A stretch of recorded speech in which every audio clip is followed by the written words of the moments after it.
Last time on the wilds of Valandiir, an undead nightmare unfolded at the Needle. While the Crown Collectors sought to eradicate the reported undead presence at the overrun Imperial outpost, they managed to make a new friend or two. Iona, an elven drowish cleric, bent on getting even with the that's a cool name, Rocking Rot. The Walking Rot death cult in her own right, as well as Aziiya, a tabaxi priestess of the cat goddess Bast, who had been monitoring the cult's developing situation from her remote dwelling deep in the woods of the Garden of Mist. During your infiltration of the Needle Village, you managed to capture a cultist half-orc named Turge, as well as rescue his would-be captive halfling child, a boy he admitted was bound for servitude. After questioning Turge for how the power structure of the cult at the Needle functioned, you gagged, blinded, bound him for the night, while you all took refuge within Aziiya's warm, calm, and highly magical TARDIS-like ziggurat. You each nestled in a corner of the room on sandstone bunks. Some of you, like Baranor, opted to post up on the floor next to Luna and her cubs, others keeping a close eye on everyone, especially the new people. The licking flames of the hearth within your dorm room contrast with the raspy breathing of your unconscious captive as you let the darkness of sleep overtake you. Iona. Yeah? You need not sleep, per se. But your elven drowish trance is interrupted. The warm tan stone walls of the ziggurat, they seem slick with mud and dribbling water. You can hear the drips and drops of a cave all around you. Darkness prevails where firelight once radiated. You find yourself alone, damp, and cold. There is a distant whipping wind snaking through a passageway. You do not remember this place, yet it feels oddly familiar. Your hollow hideout, perhaps? But it's different somehow, stranger. After a moment, the whistling wind carries with it the faintest trace of a voice. Whimpering. Fearful, confused, but searching. You're sure of it. Somewhere in this place is the disjointed voice of your brother, Levin. What do you do? If I can get an idea of the direction, I am going to try and approach slowly, just because, I mean, he wasn't one to whimper, so first of all, he's dead. Second of all, he wasn't one to whimper, so even if he were alive, then, you know, what's happening to him has to be really in the extremes of pain. And also, well, I mean, he's dead, so I'm being cautious because I'm pretty sure this is a dream, but I don't really quite trust what I'm feeling through my senses. Yeah, I mean, you look at your hands. You have 10 fingers. You're kind of getting your bearings around. You have pretty much full use of your faculties. It feels ethereal, yeah, but you're kind of leaning into the reality of this place, and you lurch forward and take a listen. So I'll have you make just a really good perception check because you're on high alert, so you can make it at advantage. I've got a 17 with advantage. Okay. So with a 17, you can kind of stick your head in a tunnel here, a tunnel there, because it does split off in a few different directions. And eventually you kind of sniff out what doesn't seem like earth, but like mist, so maybe it goes deeper, whereas the other directions don't seem very far. And eventually the rotten cave winds and twists, and your feet scamper over puddles and tracks of thick, cold mud. You bend your head into one tunnel and then into another. The voice grows louder, until finally you find yourself in the room where you could swear the voice was coming from. But now there is only silence. silence and the wind in the tunnels of this place. Before you lies a blank dirt wall. The only feature is that of a letter A, carved into the mud with a stick. It juts out from the wall where the A was scratched out. Your breath grows heavy. The sweat at your brow glitters in the faint moonlight. You approach the wall. It's not a stick, but a filthy finger. You barely recognize the emerald ring upon it when snap! The finger reveals a long clawed hand erupting from the mud. Before you can react, the hand clutches you at the throat, choking the breath from your voice. You shudder, you wriggle, you scratch and batter the arm that emerges from the mud wall, followed by a face covered in filth and dirt. The green eyes, the familiar grin, a horrid reunion. Ara's face paralyzes you into a visage of shock and awe. You can't move as she emerges further, grasping, strangling you, and bringing you eye to eye with her. Her voice rings raspy and bitter, but the seething grin between her lips betrays a devilish satisfaction. I see you. But where are you, my dear? You shiver and rail against her grasp. The blackness closes in as your breath is squeezed from your lungs, just as her eyes glow green, just as her jaws split apart like a snake and she thrusts you into her open maw.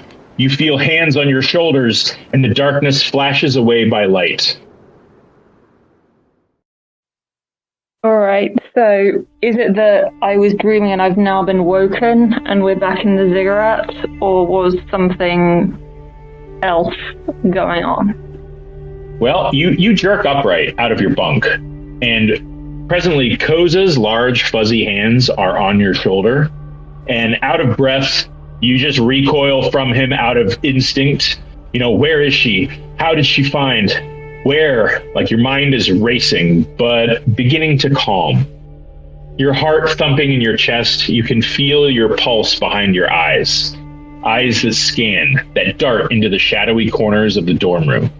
A room you quickly start to realize is really where you were during your nightmare.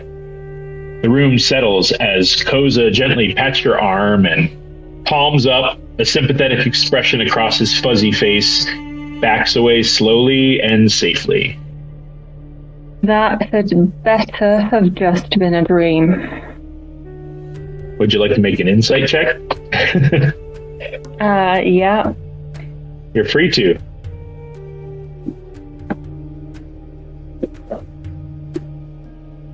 Okay, so that's a 14.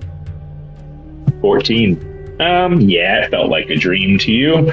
There's details now about the dwelling you were in that are starting to not make sense, and you've never seen that underground passage before, but it seemed like your hovel just really stretched out with tunnels that didn't exist. It's because your hideout is just basically a tiny little hole in a bottom of a stump. This was a labyrinth. So and you look around, you don't see mud on the walls. It was clearly some sort of hallucination. You're not missing any hit points. I don't like the alternative.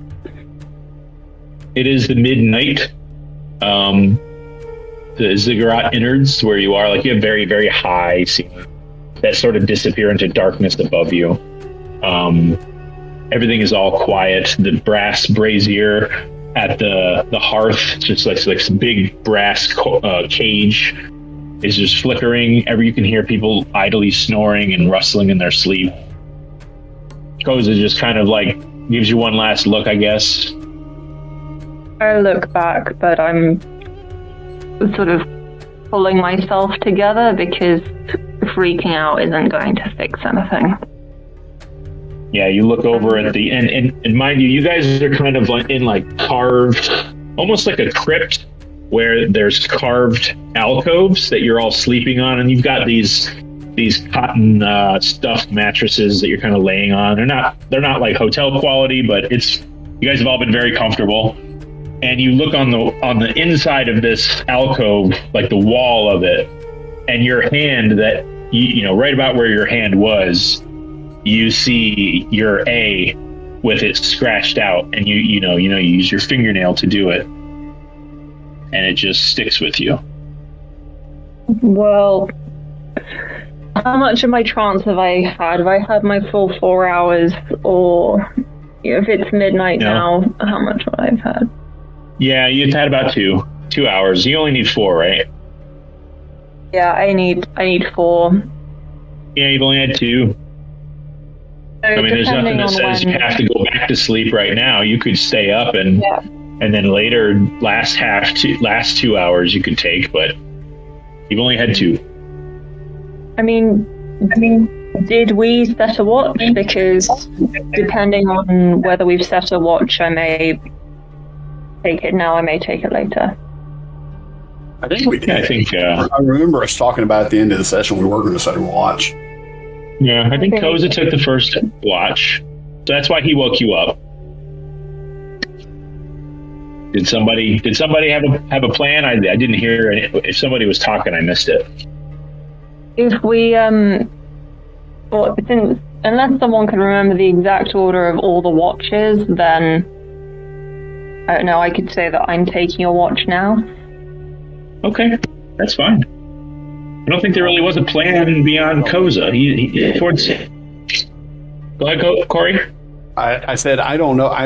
I can't recall if we actually made a watch order, but I mean, if she wants to take second watch, that's fine, and then I'll take last watch.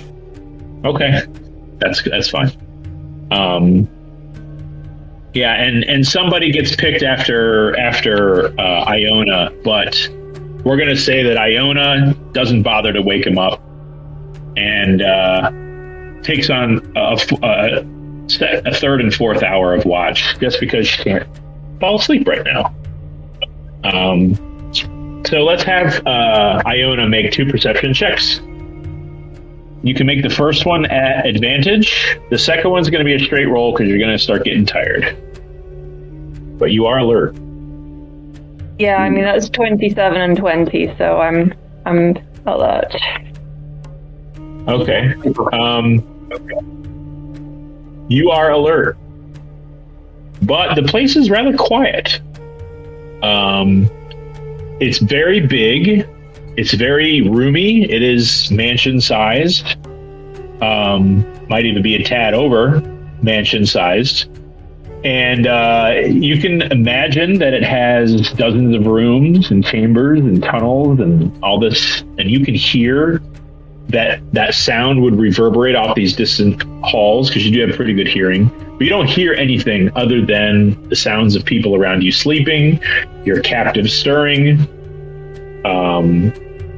You can hear torch sconces in every direction kind of gently flickering, but you don't hear footsteps or whispers or the skittering of legs. You hear nothing but silence beyond all that.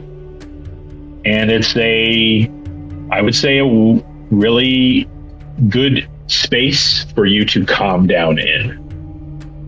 Yeah, I mean, aside from that, the one thing that I'm going to make sure of is that my holy symbol's hidden again, because I took it out last session, but ultimately, Aziiya, is following the goddess who's very much on the side of good, and I don't want to risk how she'd react if she knew who I worship. Okay. So I just make sure that's tucked in. I sit and I think a bit, and I think about how I could be making myself useful if I wasn't on watch, and I could be getting out my kit. But at the same time, I would potentially not want to do that here, because if Aziiya walks in, that might go badly for us. But so I'm just sort of thinking of what I could be doing, what I can't necessarily do right now. But if there's nothing to disturb the watch, then once that's done, I will wait whoever is on the last watch. Yeah. There isn't a timepiece or anything like that in here, but you do see like a large hourglass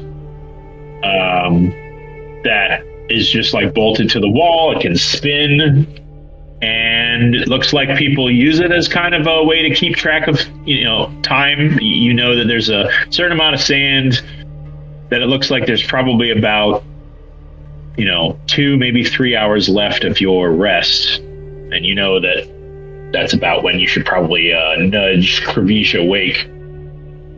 Yeah, so I do that. I just wake him up. I tell him it's time for his watch. And I don't share any details yet apart from that.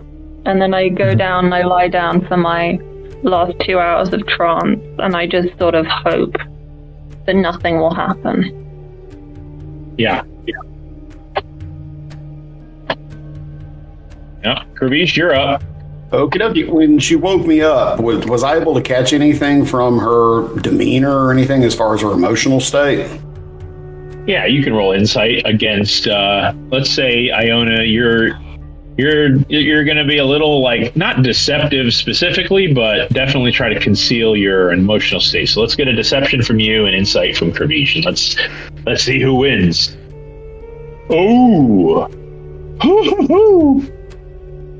A natural 20 for 25. She rolled that at an advantage. She did. That's true.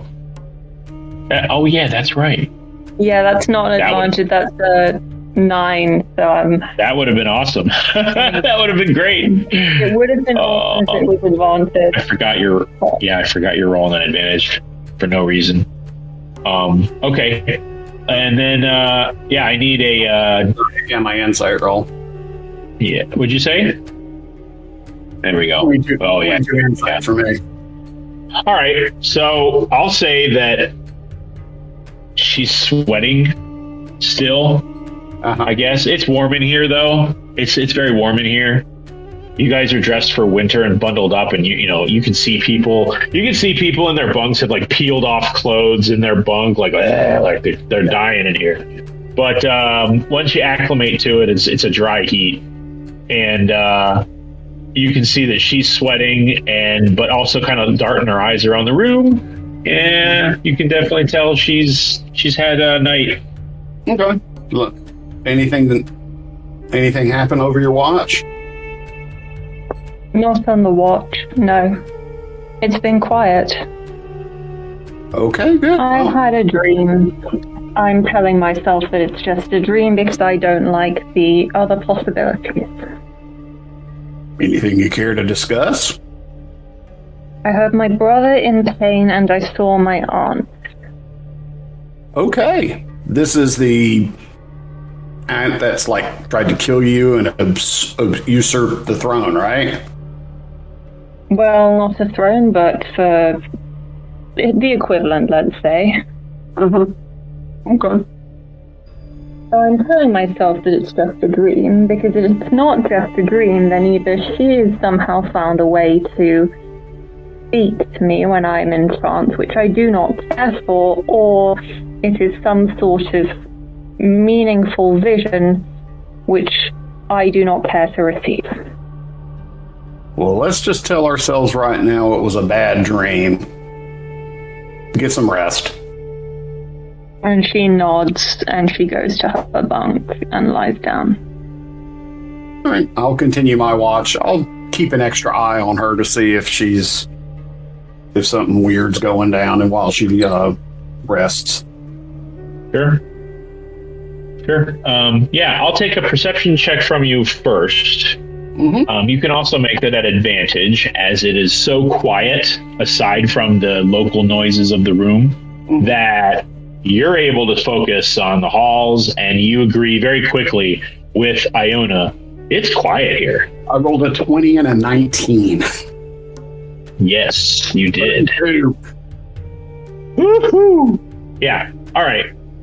So I'm going to say that the books are now known to me. Yes, your eyes turn into little star fields, and you get the glowing beam of light in the sky out of your mouth. You just downloaded the universe internet. I know Kung Fu. Yes. Okay. So I'm going to say that the books in this room provide great interest to you. And I'm going to say that you're able to glean some info in this room, while also keeping one ear to the halls and how vast they are and how empty everything feels and quiet everything is. So there's a number of tomes in this. It's just one bookshelf carved above the hearth into the wall. So, maybe you and Yuno were reading books off of the shelf last night, and there's maybe 60 books in total on this little library.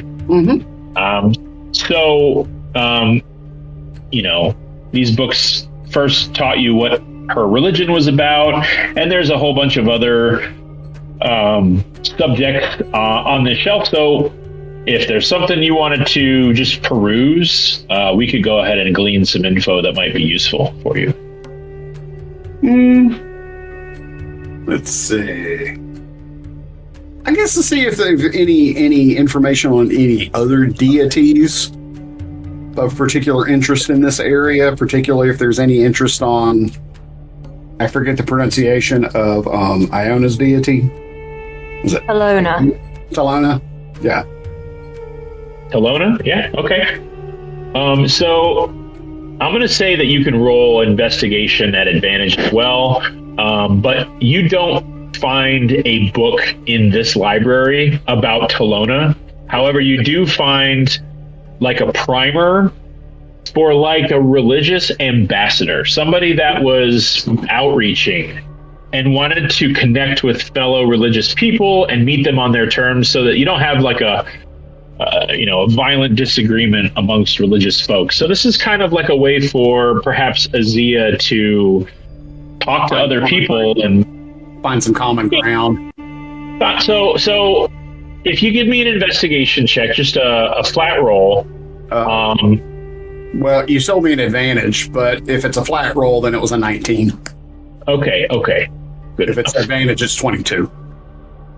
So there isn't a lot about Talona. So if you imagine, this is going to be a little meta, but if you imagine like the player's handbook or the monster manual, how there are large articles to like beholders and dragons, but when it comes to fringe monsters, they're all the way in the back index, and there's like a short description of it, and that's it. It's that way. Like you definitely see a lot of Platinum Dragon, Moradin in the front, and all the way in the back, you see one little passage about Talona. And it's unfortunately really kind of repeated information that Iona gave you not too long ago. She's the goddess of poison and disease. She's known as the Lady of Poison, and mistress of disease, mother of all plagues. It's real kind of grimdark. And there are just like lists of their followers, like the Talentar, Talonite, things like that. And it all just kind of falls into place with what Iona says. At least you can tell that at least she was seemingly telling the truth about what she told you, because that you're finding all that in here. But it's just pretty much a paragraph of just to familiarize yourself that this religion exists. Okay. But I also gained some information on some of the other deities as well. So there's a huge excerpt on familiar deities to you. You don't learn much of anything from the Platinum Dragon section, although there's a little bit of lore about a particular wizardy persona that you feel like you've met. There's also warning articles of the dead gods, Merkel, Bane, all the nasty ones. All the nasty ones, yeah. Baal is in there, Asmodeus is in there, that kind of stuff. And those are not good religions to find. You don't actually find anything about the Walking Rot, as it's not really a religion. Right. It's more of a collection of fanatics. Okay. I figure that one book may take most of the time, but if I do have any additional time, if there's any books of local history. There's It seems that you're not exactly sure, by the way, if these books are real. They may be constructs. The paper feels like printer paper that looks like parchment.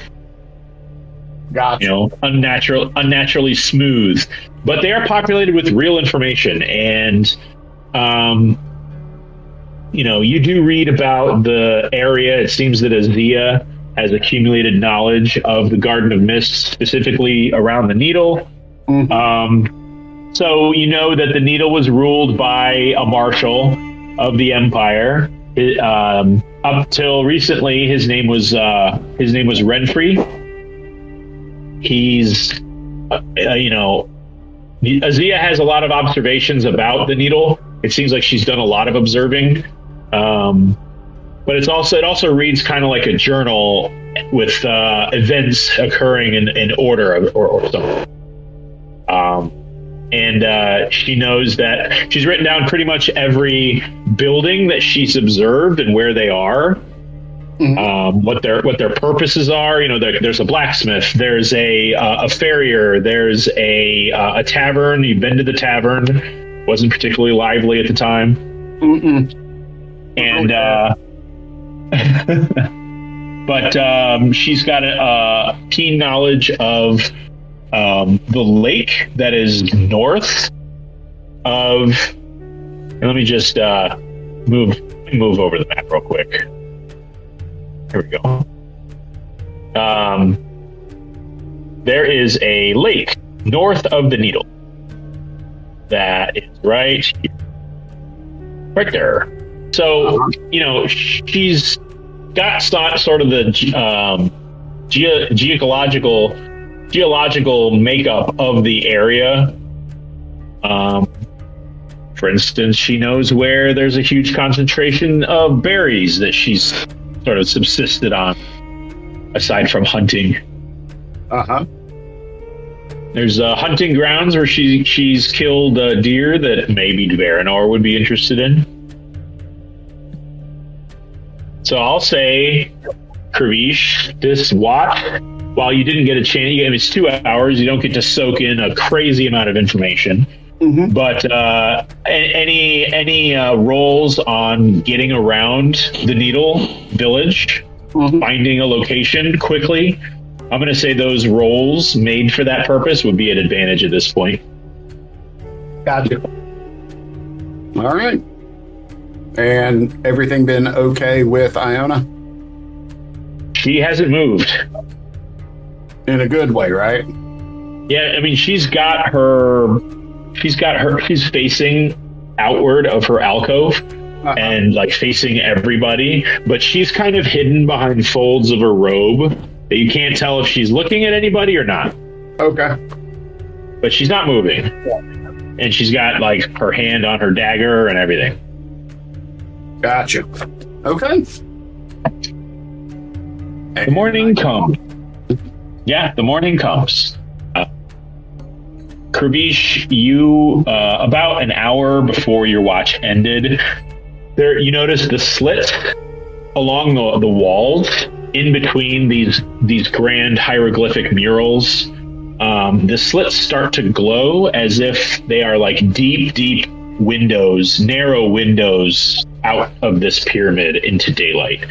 And they start to glow, and they start to subtly fill the room with bands, not bathing light, bands of light. Okay. It grows from dim to decently bright, and you can sort of hear the morning stirrings of bodies around you waking and rising. All right.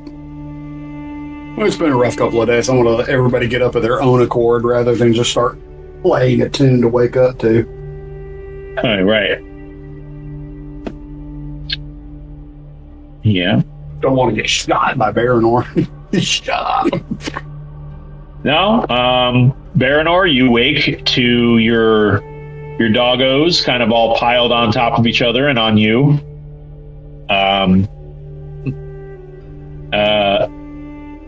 Yeah. What? Now that you're back, what does Varanor do with his mornings? He makes sure that all of the dogs are accounted for, that they haven't wandered off too far or anything like that. I'm sure. Okay. I'm sure Luna's got that under control as well. So, yeah. Make sure they all get fed. And there's not like hanging meat here. You'd have to either give them some food or maybe try hunting in the hallways. Well, I've got some probably provisions in my pack for them. Yeah. And then I just go about getting my gear on and stuff like that. Yeah. As you open your eyes and get feeling immediately thinking about what you want to do to start the day, you notice a furry presence that is in and amongst your pups that you didn't notice at first. Koza, you roll over and check on the boy, and you find a little furry, dark-furred visitor as well. In fact, everybody except for Kravish, who you look down and you see one of these actually curled around your crossed legs as you're on watch.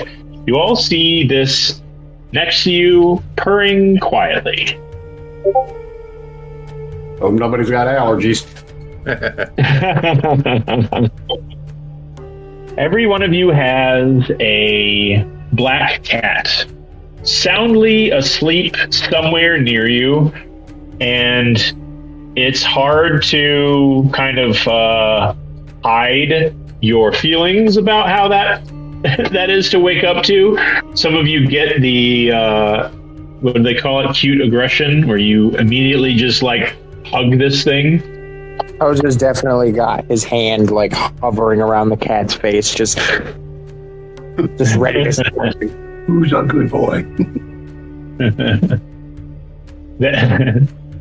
Many of them don't particularly respond to being squeezed, and they kind of hop out of your grip and saunter away. Ellie, you open your eyes from your trance as you're kind of hit with, you had pretty good senses, you're hit with a wall of aroma, actually. It smells... Something savory is brewing in the distance.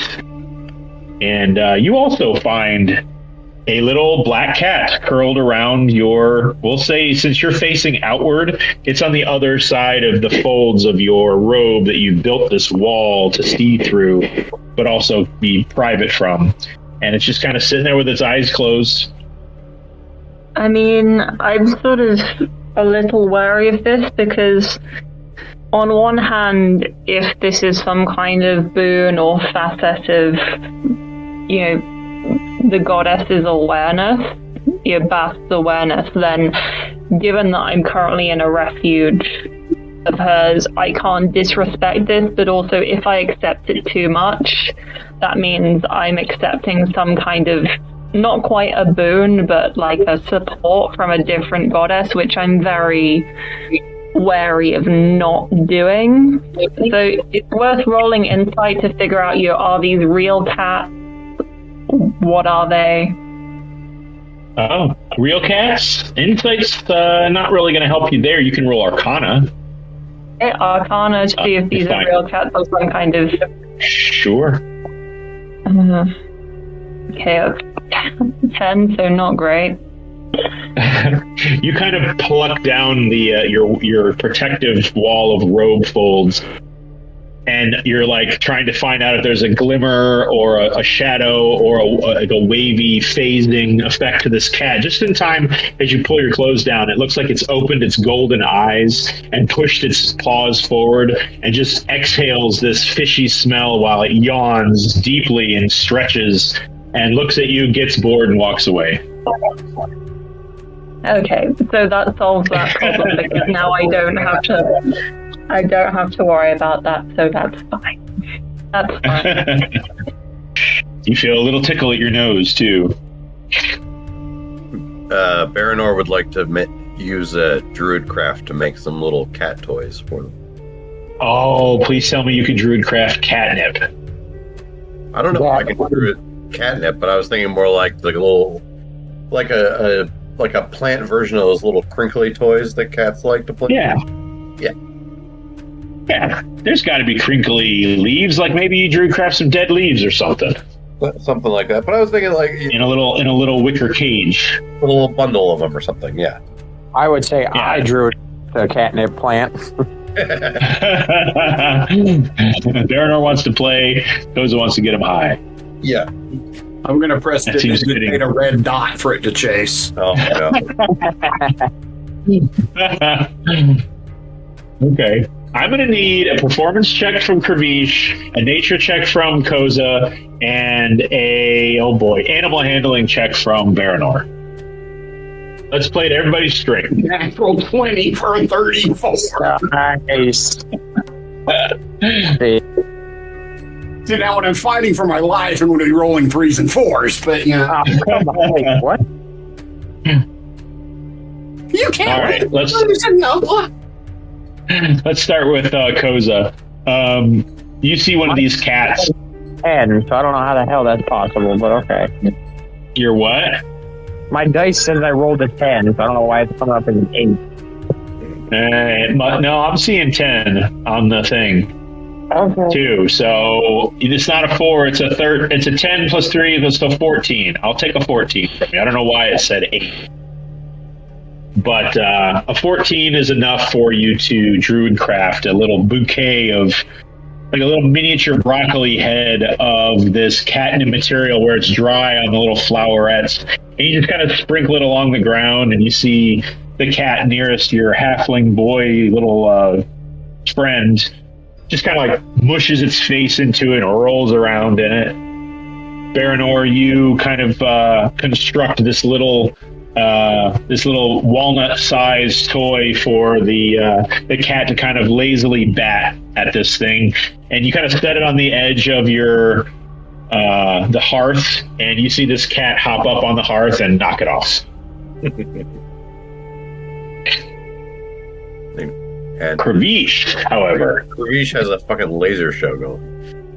So Kravish, you kind of twist your fingers, and you've only done prestidigitation like a few times while not in private, and you kind of like see this cat looking at you as the firelight like glistens off your scales, and every now and then you'll throw like if light hits your watch and you kind of throw a reflection of light on the wall. That'll kind of happen with your scales when you're real close to the light. And you see this cat do that, and you're like, So you kind of snap your fingers, and you see this red, blindingly bright light on the wall, and you're able to kind of snap it to the left, snap it to the right, and you see 12 of these cats all moving their head left, moving their head right, moving their head left, and you fly it up a wall, and like 6 of them like race up the wall trying to chase this thing. And eventually you're able to kind of get it moving so fast that it creates a circle. And that circle eventually sprouts big round ears on a pointed snout with a long worm-like tail, and you kind of dance it across the wall, and you see these cats just chase this laser mouse across the wall for about 10 minutes. And everybody else eventually starts you notice everyone's watching the show. So the rest of the party's mesmerized like the cats. Ooh.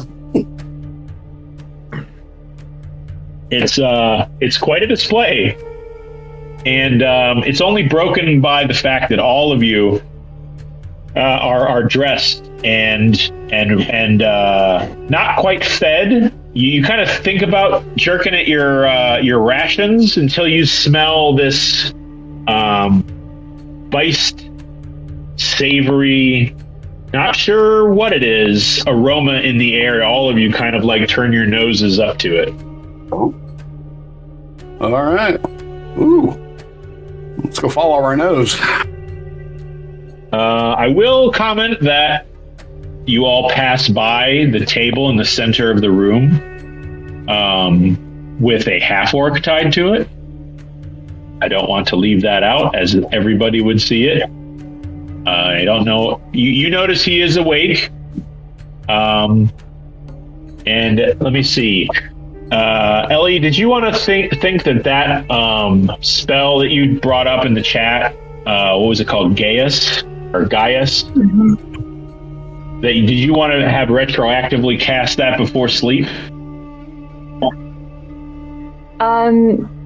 Yeah, I would have done it with the instruction to not attempt to sort of escape his bonds. So, no wriggling out of them, no damaging them so that they fall off. That sort of... Okay. Yeah. So, and then I think that's a wisdom saving throw, so I'm just going to double check. Right. Yeah, wisdom saving throw. Yeah, and he's stuck at a 12. Okay, so 12 wouldn't save. No. So that means for 30 days, if he tries to escape his bonds, he will take 5d10 psychic damage, but only once a day. So if he takes the damage once, then he can't take it again that day. Are you going to explain that to him at any point? I will explain to him that if he goes against the instructions of the spell, it will be excruciatingly painful for him. All right. I'm going to say immediately roll that damage. Oh, because immediately? Wow. Immediately. As soon as you stop talking, he's going to try to get out of his manacles. Immediately. Wow, that's beautiful. Hey, so 5d10. That's 23 damage for him. So you guys bound his head, so you can't see him. But if you could, you'd see that his eyes are bloodshot, he's grunting a lot, and that was just last night. It's a whole new day. She told you. Yeah. So, I'm going to say that you all notice, too, that he has soiled himself, unfortunately. I'll press to digitate the stench away. Fair enough. For an hour, it will not smell like pee. Or excrement. As you depart the common room and making your way down the hall to what looks like a small dining chamber with a attached kitchen. You notice that there are slits like in your room that is letting light in. There's also large rectangular openings in the wall letting in a yellow light, but it's frosted, almost like the glass is frosted. You can't make out any details beyond the glass, just letting in light. And you hear a chopping sound against wood, very, very brief chopping. And as you turn a corner and a large pillar kind of gets out of your way as you make your way towards the smell, you see this. Someone's in the kitchen with Diana. Someone's in the kitchen, I know why. Aziiya stands behind a counter, chopping with a looks like an obsidian knife. These vegetables and mixing them into a bowl. And I'll say that you noticed that the little halfling boy kind of tottered out of the room about a half hour before you all did. And he's sitting on a stool with like a large block under that because he is like 2 feet tall. He's a halfling child. And he's sitting at a stool with a big bowl of something steaming, and he's just shoveling it into his face, and like you see his little tiny legs swinging from the stool. And Aziiya kind of looks from behind the counter as she sort of like dumps a little bit more into his bowl. She just sort of cranes her golden eyes at all of you, and just kind of gives you a slow blink and a smile. Good morning. Good morning to you all. Are you hungry? I am making refreshments. Oh, yes, definitely. You see her reach Oh, go ahead. I was gonna say, I look over to the little kid and I go, man, when you get to the crunchy stuff, that's the plate. Aziiya kind of giggles a little, and she kind of looks at him and looks at you and looks back at him. He's like, he has eaten everything I have put in front of him. He is a very hungry, healthy little boy. All right. So I guess we'll just anything we can do to help. We just take our seats. What can we do? She kind of reaches way behind her, behind like a cabinet, and grabs this wooden staff that you saw her holding last night. It's pretty tall. It's got this cat's paw at the top of it. You saw her tap it on the floor, and the little marble statue of a hawk humanoid. You saw her use that to control him. She kind of grabs it and taps it on the ground, and you see the benches in front of her with the stools actually grow outward to the left, and these stone stools just sort of grow out of the ground for each of you, kind of like a bar. There's like a bar now. Oh. Please make yourselves comfortable. And you can now see that she's got kind of a kitchen behind her, and there's like a row of heating pads that you see little pots of steaming material, and she kind of grabs one of them and she kind of like grabs it in her crook of her arm, and she gets a big spoon, and these little plates pop out of the top of the bar, and she kind of like divvies out some eggs, it looks like, with some, there's greens in there, and yeah, it all smells delicious. Wonderful. Yeah. So I need everybody to let's just make everybody have a wisdom save. Great. I was waiting for you to say con save, and I was like, son of a bitch. Wisdom save? Yes, please. From everyone. Oh, wow. Everyone's rolling really good. Yeah, when it doesn't matter as much. Like I said, I'll be fighting for How do you know? Only fours. You never know. How do you know? I don't know. This might be the most important roll of the game. Breakfast. It's the most important roll of the day. What about second breakfast? What about next breakfast? What about 11sies? Yeah.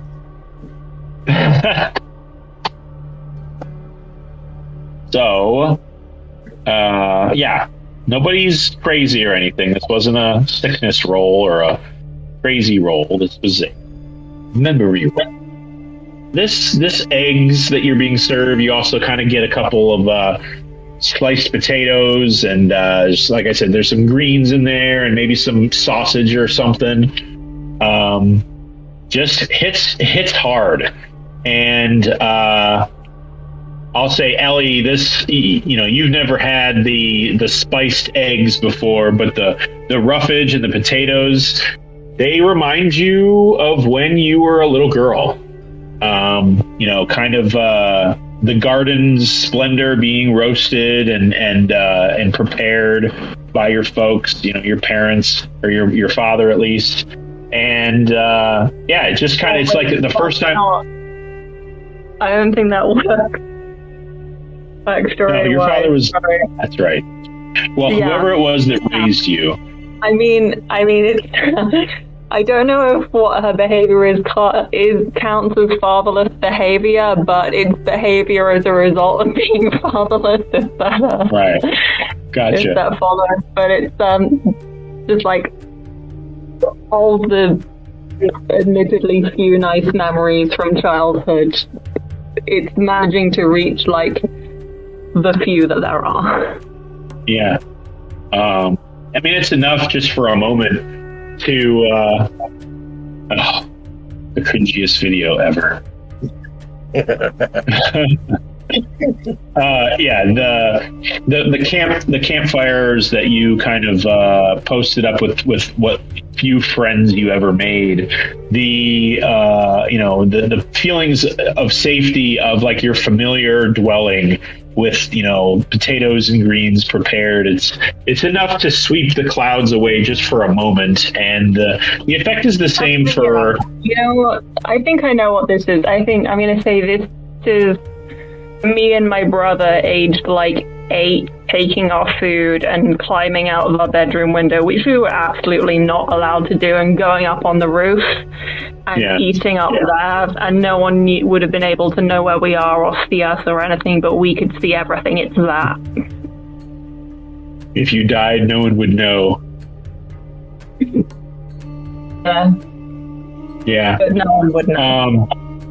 Koza, it's same for you with your husband and your daughter, preparing food and having a meal around the table. Krish, you kind of telling tales of your escapades to your parents when you were young, of kind of exploring the neighborhood and the dark sewers under the city and things like that. Baranor kind of sitting in a completely desolate part of the forest with Luna, and both enjoying a newly hunted, badger or something that you're roasting over a fire. All of these memories, having finally been accepted into the academy for the arcane, and lording over your friends over a beer and a roast pheasant, and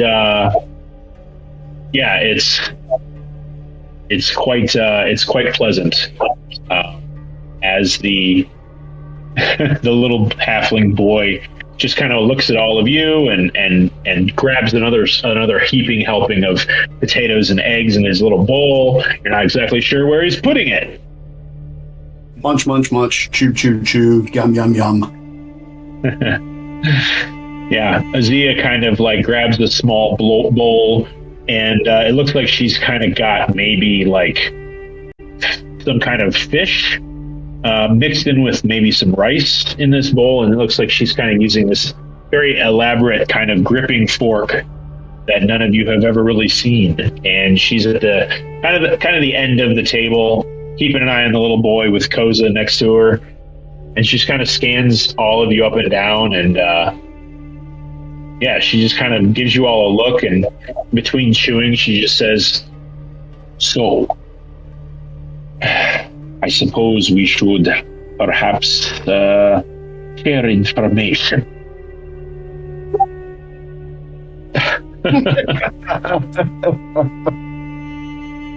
So Aziiya kind of gives you all sort of a gesturing look, and time to start opening up. Okay. Well, honestly, sing us a song, Kravish. Say again? Sing us a song, Kravish. All right. Well, let me explain. No, wait. No, let me sum up. Let me sum up. Yeah, really. Where should we start? Kravish crashed through a window. Yeah, it all started when I literally ran into these guys. No, so we'll talk. I'll talk about what we had learned with regards to the walking rot, our encounter with. I can't recall the general. Was it Bartok or no? Not Bartok, but whatever the demon was in Dane when there was that incursion. Gizrak. Yeah, so learned about him and the other lich that was one of the leaders. And I'll say that you remember that you heard that there's a female elven lich. You didn't catch a name. This was, I think, from Maven's from her lore. Mm-hmm. That they are sort of like a diarchy of leadership of the Walking Rock. Mm-hmm. And then just review our mission to try to help because of the incursion further west, Needle being overrun, undead everywhere. Talk about our travel over, talk about our chance meeting with Iona. And then I'm going to turn it over to Iona so that she can discuss the things that she has known, being a direct observer for much longer than us. And I'm going to recount what I've seen from my observations of the walking rot from a distance and the movement in the needle and this flying creature we've seen, which is new. And then I'm also going to say that I believe I know the identity of the leader. And I'm going to describe Ara, but I'm not going to describe my relation to her. And I'm also going to mention what we've learned sort of from the half-orc who we interrogated last night. Who is still alive. Who is still alive, yeah. Yeah. Yeah, Aziiya kind of nods her head, is like, yes, I have observed that he still lives. Thank you for the respecting hospitality, Robert. No problem. You know, Yuna just wanted to shoot him in the back, but I said, no. She's going to reciprocate. And she's going to explain, I'll make this concise and simple, I won't go through the whole thing. She makes it clear that she heard about the overrun, which was, I guess, a few months ago at this point, I think. And she heard about it. She was further southeast and decided through some prayer and some consultation with her patroness that something needed to be done about such rampant undead presences. And not really concerned that it's an Imperial outpost or was, just that there was a toxicity in the land, and she felt she had to do something about it. So she came here, she posted up in this forest, and, you know, mind you, her home, you guys all kind of clocked it on your exodus through the woods, that she's about maybe 2.5 miles southeast of the Needle, deep in the woods. It's about how long it took you guys to get out here. And that she makes daily treks towards the Needle, and sometimes she catches kind of like an unguarded, roving, garrison of undead, and she'll deal with them. Being that there's no leaders there, they're just aimlessly walking around, killing whatever they come across, and she puts them down and then runs back to her sanctuary. She does this kind of every day. Sometimes she'll come across a caravan of captives that they're wheeling to the Needle, and she'll deal with the jailers, and she'll free the people. She's done that a couple of times. It's not like an everyday thing. And mostly just made observances, learned what she can about the area and the Needle itself, and she kind of gives you guys a little more detailed structure of the cult itself. You learn that this Ara is perhaps not an original member of the cult, but sort of co-opted it or was manipulated by it. Not exactly sure who was pulling the strings there, but it's become a beneficial relationship that her priorities right now are aligned with the Walking Rot, and she seems like a true believer. You'll note, Ellie, that she never once described what Ara looks like, and when questioned, she never actually has seen Ara. So she doesn't really get any kind of familiarity from you, although she does know that it's a female with red hair. Just never really put the pieces together that you resemble her. And she knows that there is plans and plans within plans to kind of spread out from the Needle because there's like little forest villages sort of sprinkled throughout the garden. It's not just a desolate forest. And that there's plans for the Walking Rot to sweep across and sort of assimilate this entire forest. They even want to kill the trees. They want to turn the trees dead. And, you also notice that her black cats kind of all sort of have been circling the perimeters of this room. And, there's little like shelves on the wall that they can kind of race across. You see one of the cats kind of walk up and literally kind of walk down the bar while you're all eating and just sort of like cat don't care, step over, not on your plates, but over your plates. They do that thing where cats can walk amongst a bunch of obstacles and hit nothing, sort of dance across it. Makes its way up to Aziiya where she was sitting, and Aziiya kind of brings a little piece of meat that she's got in her hands and offers it to the cat as they just sort of like nuzzle noses.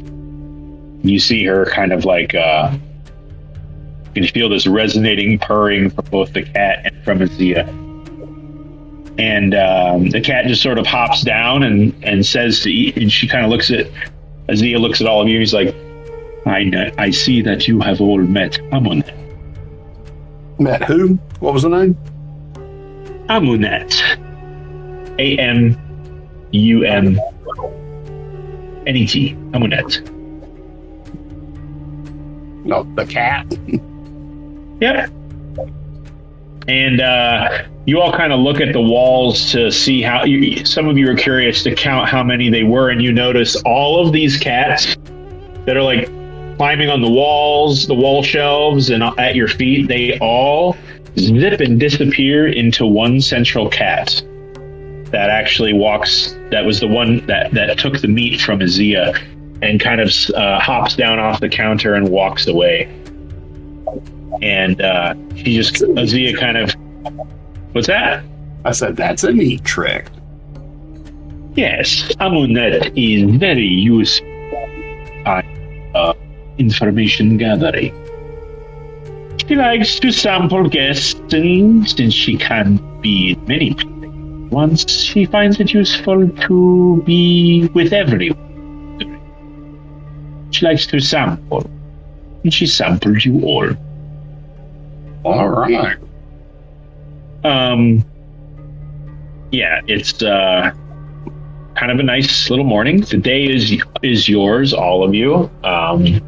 Aziiya is going to let all of you know that while she does not wish to kick you from her house, everyone needs to be ready to leave by midday. Okay. She doesn't exactly specify why. But checkout's at noon. Yeah. Okay. What are we going to do with Turd?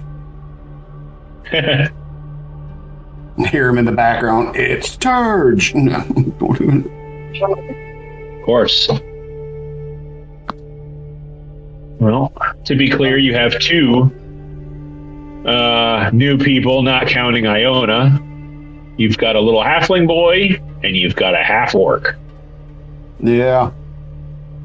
Yeah, we got two folks. Aziz, I hate to ask this of you, but do you know of anyone or have any way that we can make sure that this boy is taken care of properly? I mean, a roving band of adventurers fighting the undead's hardly a good place to keep a small child. That is true. Fortunately, I am ill-equipped to take on a young one. Corbin. There does not seem to be anyone in town here. Afraid he is a unfortunate victim of this corruption. Well, you said you freed people before. Where did you send them? Well, it is one thing to free able-bodied adults that are able to escape while yourselves. It's another thing to try that with a halfling child. He would get snatched up by the wild beasts of the forest within a day. Okay, I wasn't sure if you sent them somewhere nearby or something, or pointed them at least in that direction. The closest civilization that I can think of would be far to the southeast.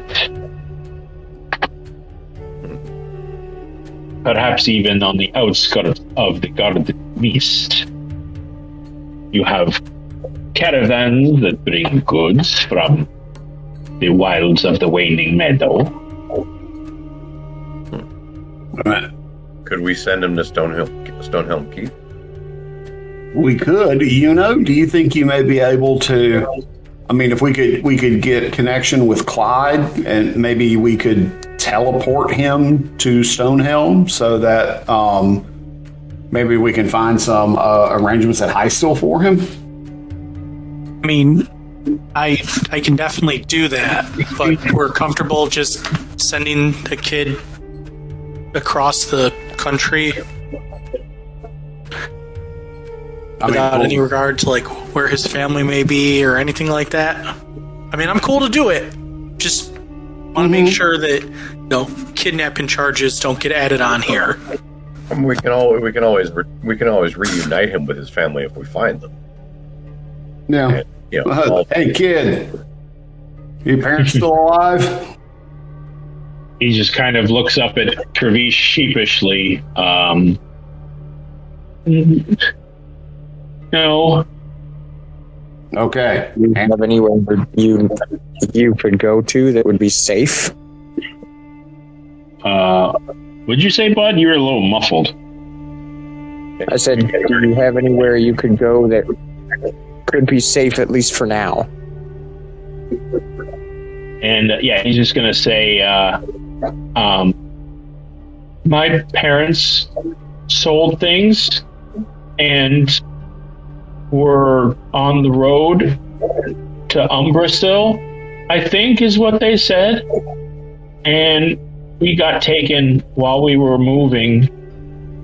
And you see his voice kind of choke into his throat. That's okay. Mom, okay. Mind you, he is wearing Koza's cloak of calm emotions this whole time, and he's starting to get choked up even then. Yeah, he'd be in absolute hysterics otherwise. Yeah. Yeah, so I think we'd be doing this fella a favor. You want me to zap his ass across country? I'll zap his ass across country. Well, Don't quote zap his ass. He's right here. Yeah, it's like, I'm still right here. I'll go ahead and use sending to send a message to Clyde to let him know that we are teleporting over an orphan boy and try to see about housing arrangements, either as a stable hand or adopted in Highstill. Yeah, he receives your message, and in his Scottish brogue, he responds, "Understood, Master Kravish. We will find lodgings for him temporarily and inquire in town as to a more permanent living situation." All right. So Clyde is aware and on the case. He's on the job. I'm just saying that's part of how it is in Skyrim, right? You build the house, then you adopt the children, and have someone take care, and a steward there.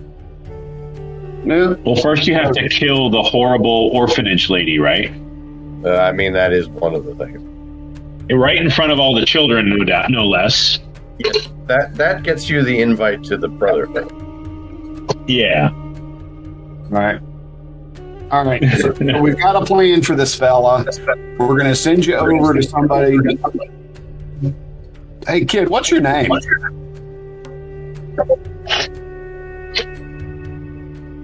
He just kind of like mutters to himself a little bit, and it seems like he's sort of like trying to disappear into the folds of Koza's like armor and robes.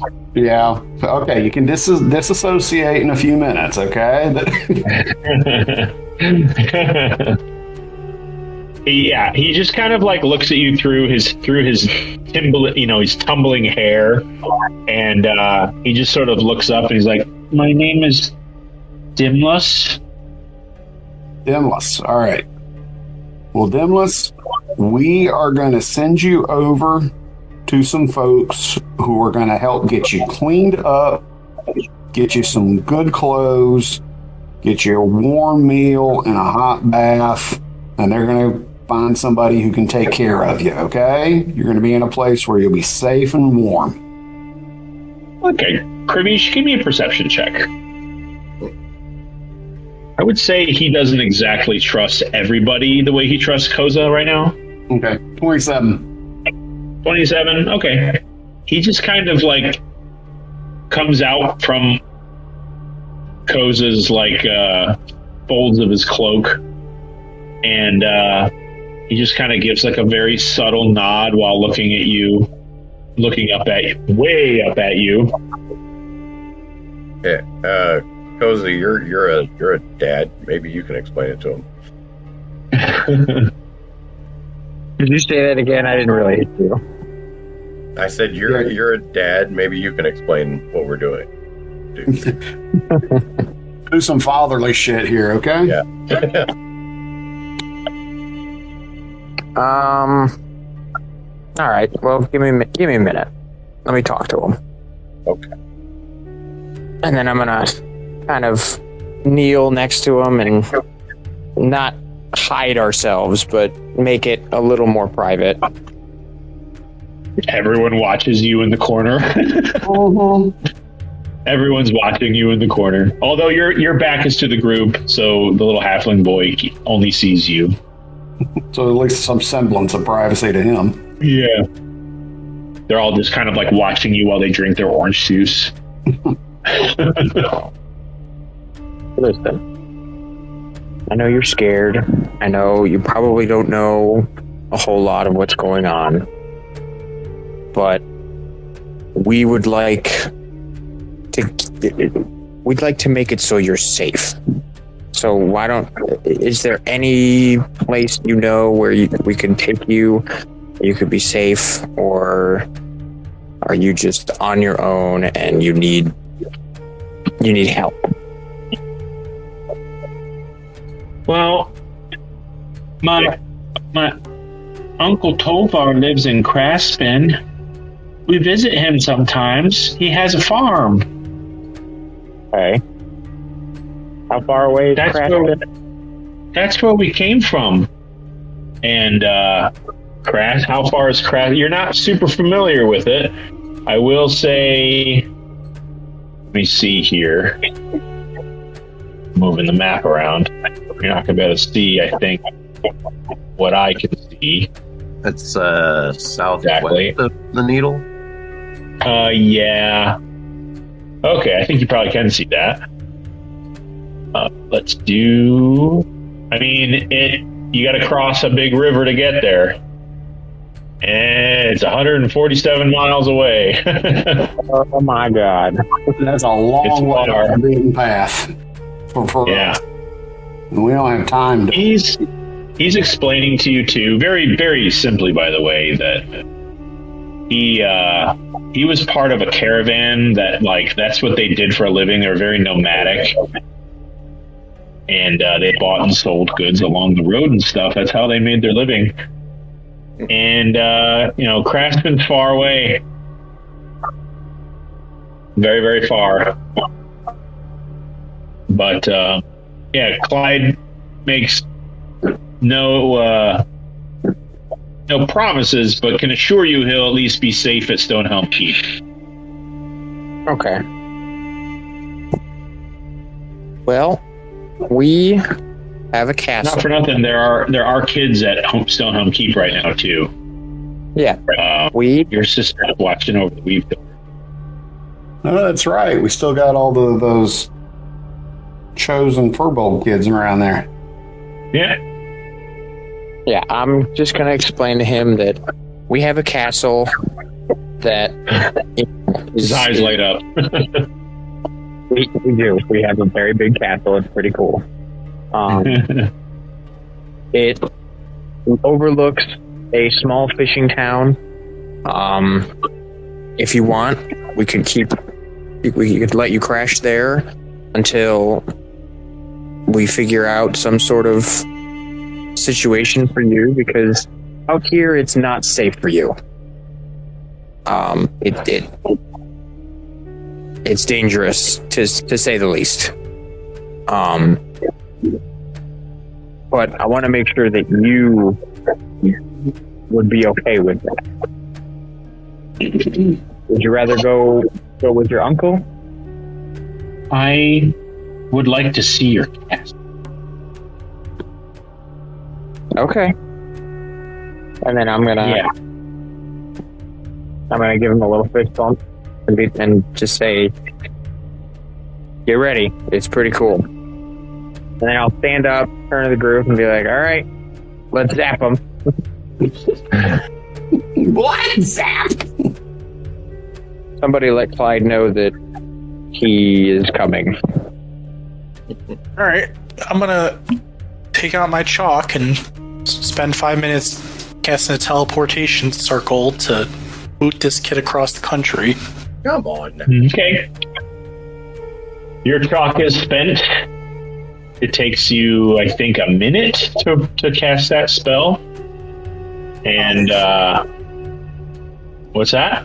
It's 5. 5 minutes? Ooh. While he's doing, I'm going to explain who's at the castle to this kid. Yeah. Yeah, the circle forms. The little boy looks at the flashing blue light, and about 4 seconds go by, because I think you've got like 6, and he just kind of turns around as he steps towards the circle, and he's like, "I'll see you again, right, Koza?" You sure will. We'll be stopping by at the castle every now and then. Okay, bye. And he flashes away. He portals away and disappears as the transportation circle blows away as if dust in the wind. All right. Well, our other unforeseen guest will be a little bit easier to deal We with. said Dias Mordred's fortress, right? Yeah. He just shows up, and there's just this little pink imp staring him in the face like, "Who are you?" What do you want?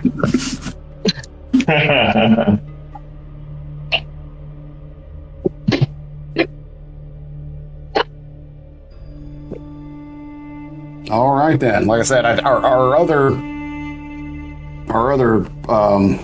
guest will be easier to deal with once we're out of here. Yeah. Well, as I said, you guys are all provisioned, bellies full. It is, I'll say, you guys woke up kind of late because you had stayed up super late, I think, the night before. And so it's about 11 or so right now. Got about an hour before midday. If there's anything anybody wants to do here. Well, I guess we'll ask Aziz, what is her immediate next plans? Is there something maybe we can coordinate together? Aziiya is going to mostly make known that she's going to just continue her observation of the area, and that doesn't have any exact mission plans right now. She's just going to kind of wander the forest and make her way back up to the northwest to the Needle and just kind of do her own thing. That's kind of what she's seems to be up to. No, okay. And Yep, go ahead. I was going to say, well, thank you very much for your hospitality, for sanctuary and shelter, and hopefully there's a time we can return the favor. Yeah, you see a black cat kind of whiz by the counter as you're sort of strapping on your backpack, and you know, everyone's kind of like affixing their weapons and things like that, preparing spells. This black cat just sort of zings by, and you notice now that the one cat that's sort of sitting on I forgot to post this. Hold on. It's not that big a deal. So now you guys see this cat kind of zing by and enter frame, and it's now there are two cats, and you notice the second cat that just arrived has this very faint glimmer to it, whereas what you now know to be the original cat does not. And they kind of touch noses a little bit. Here, this is where you guys ate.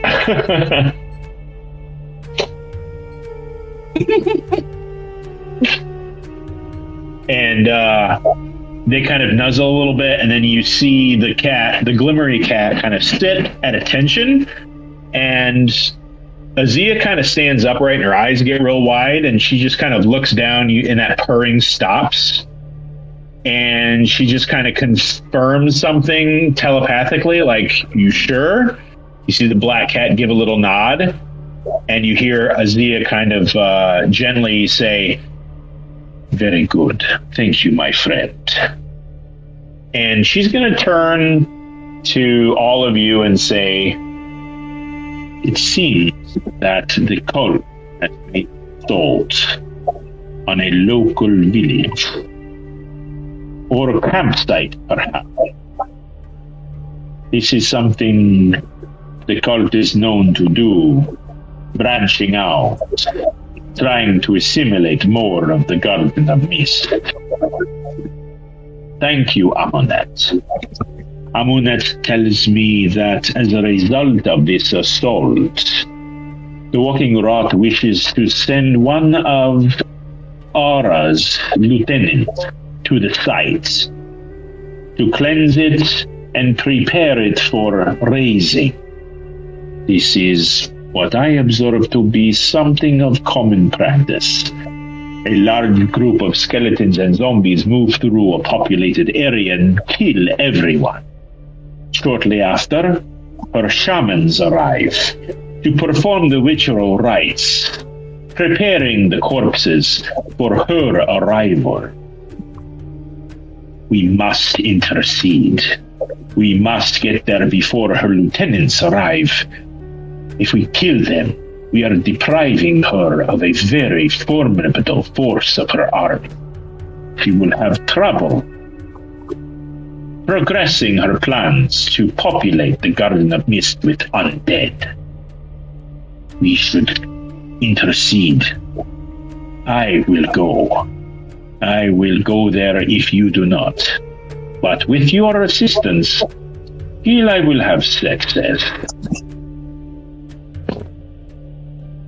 And he's going to disappear into where your common room was. And, as you kind of just think about that, it's not long, maybe a couple minutes, you hear kind of a clinking sound, and she comes out of that room wearing that armor that was basically scale mail made of coins.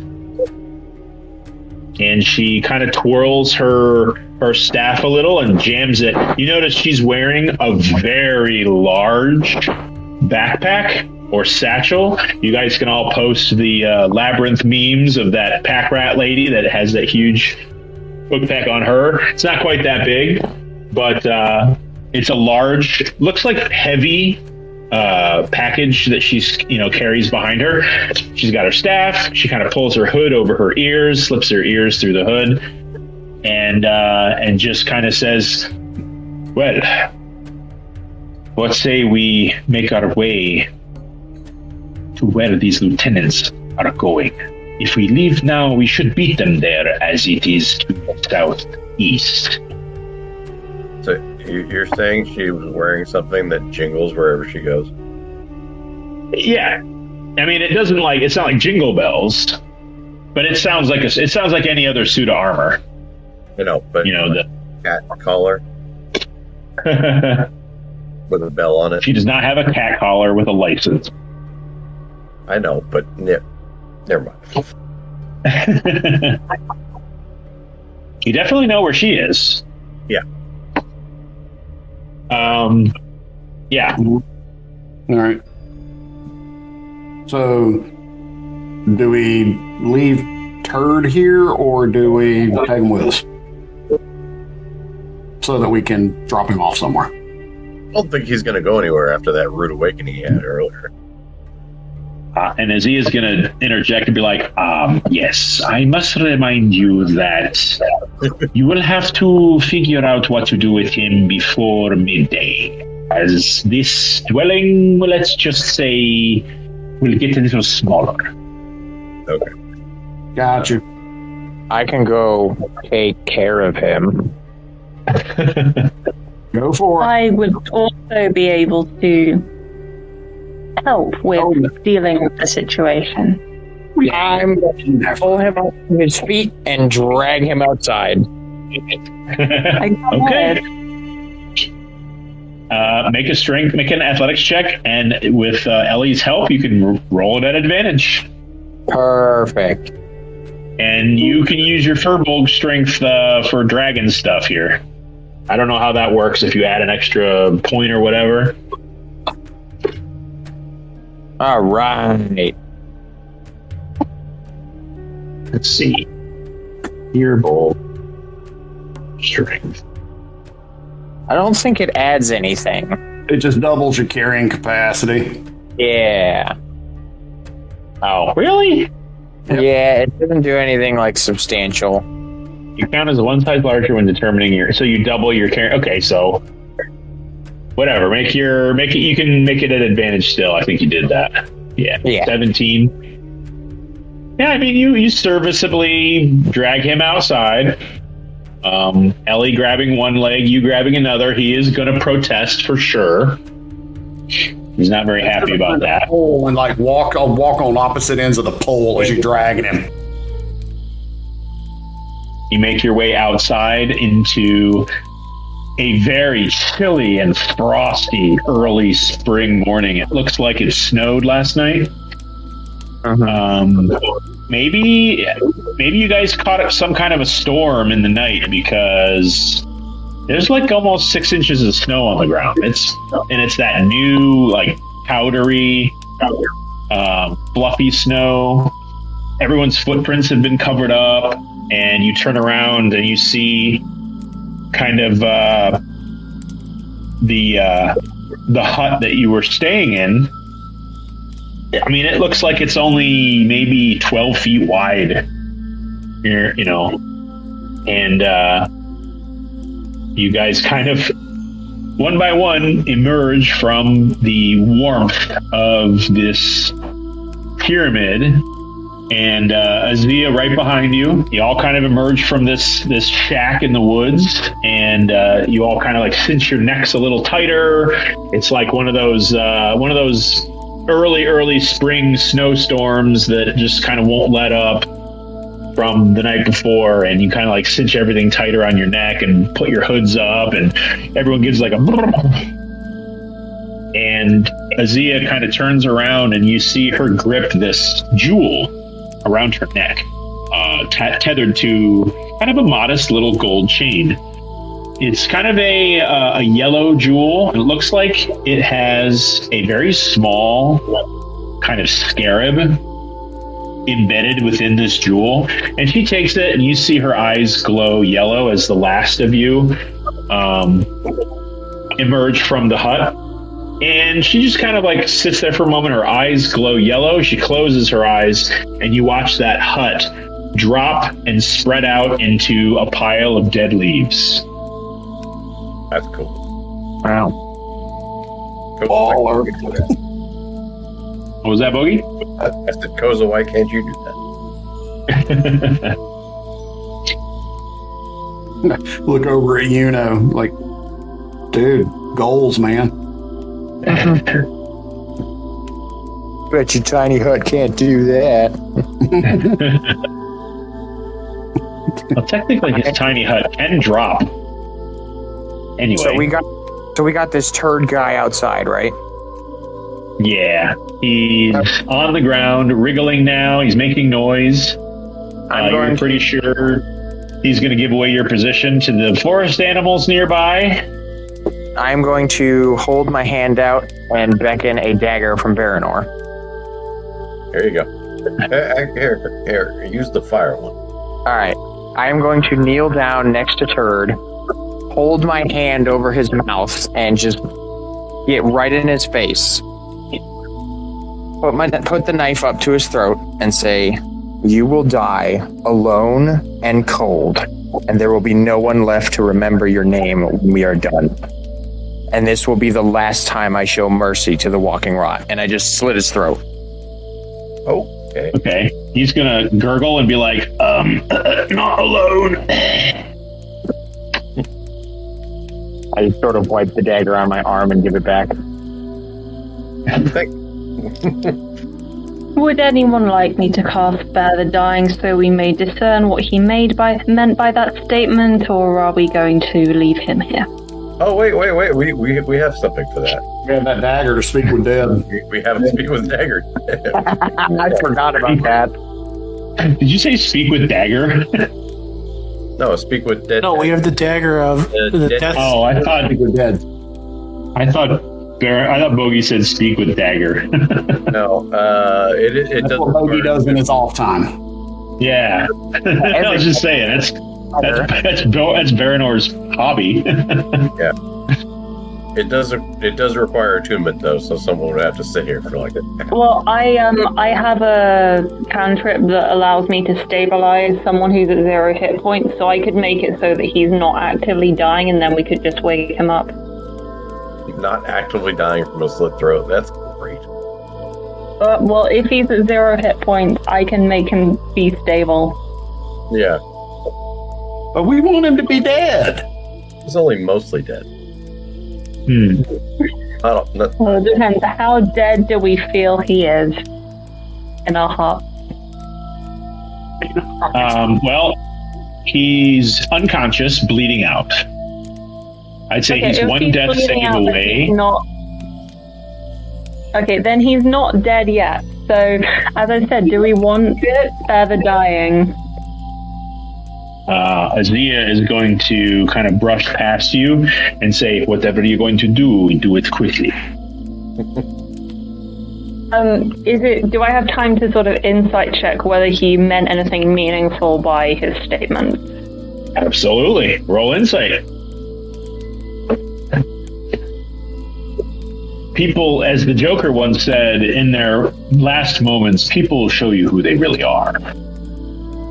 Okay, so I think he's telling the truth about not believing that he's dying alone.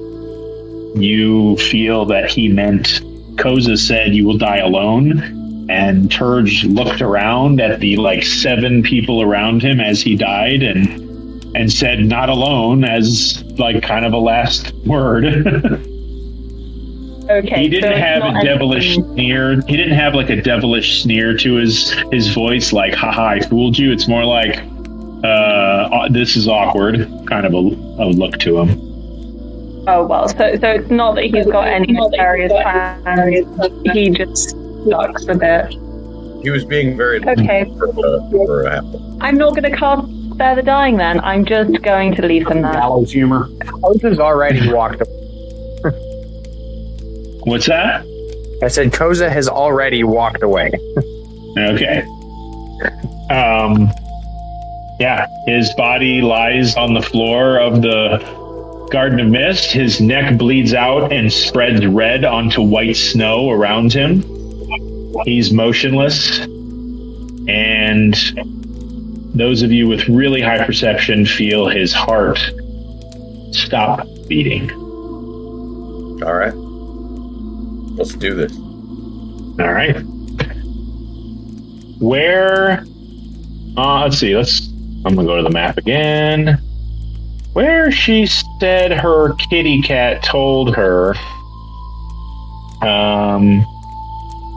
is not super far away, but it is a hike. It seems the walking rot were days ago sending forces this way that then once they did their business and found a settlement or a campsite and rendered them all dead, that garrison made its way this way and then sweeping up this way and then up this way. So it's like it didn't come back home. It didn't come back towards where you guys are. And you are perhaps, if not sprinting like you were to get out here, you're perhaps 3-4 hours away from the needle if it were a hike. You know?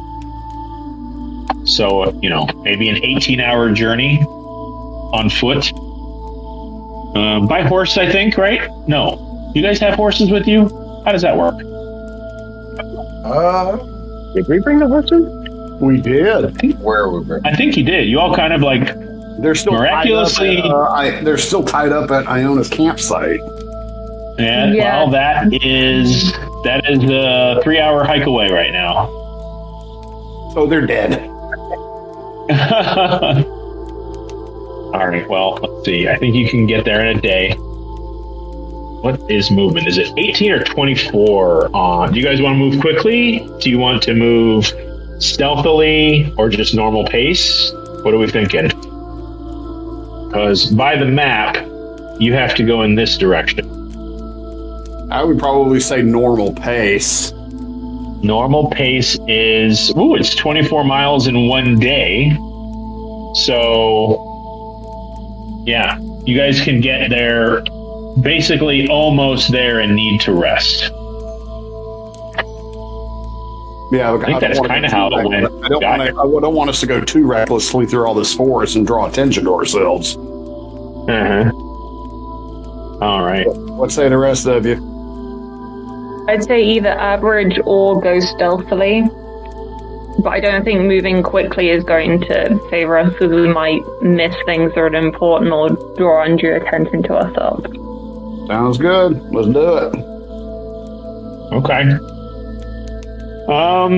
With it being around midday, you guys traveling through, it's patchy snow on the ground, like wherever there are clearings. You guys are not following a trail, by the way.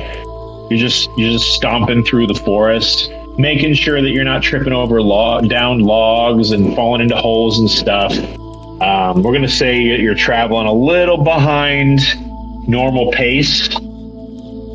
And so if we want to have a marching order, Aziiya is going to be very quick. She's going to move very quickly. So she's definitely going to be out front. So whoever is rolling for a perception check out front, you can do that at advantage. Fair. Aziiya is going to help you. Baranor is going to be out there up front. Okay. All right, what do you need? Just perception or survival? Both. I know you like perception. They're both the same for me, so Yeah. I'll go with survival. Let's see with survival. Okay. I'll even guidance myself. Nice. Alright, 21. Actually, that's higher than that. So that's a 23 because of reliable talent. Uh-huh. Plus a D4. 25. Nice. And let's have a rear guard as well. I'll take that. Okay. You can do perception. You can do survival.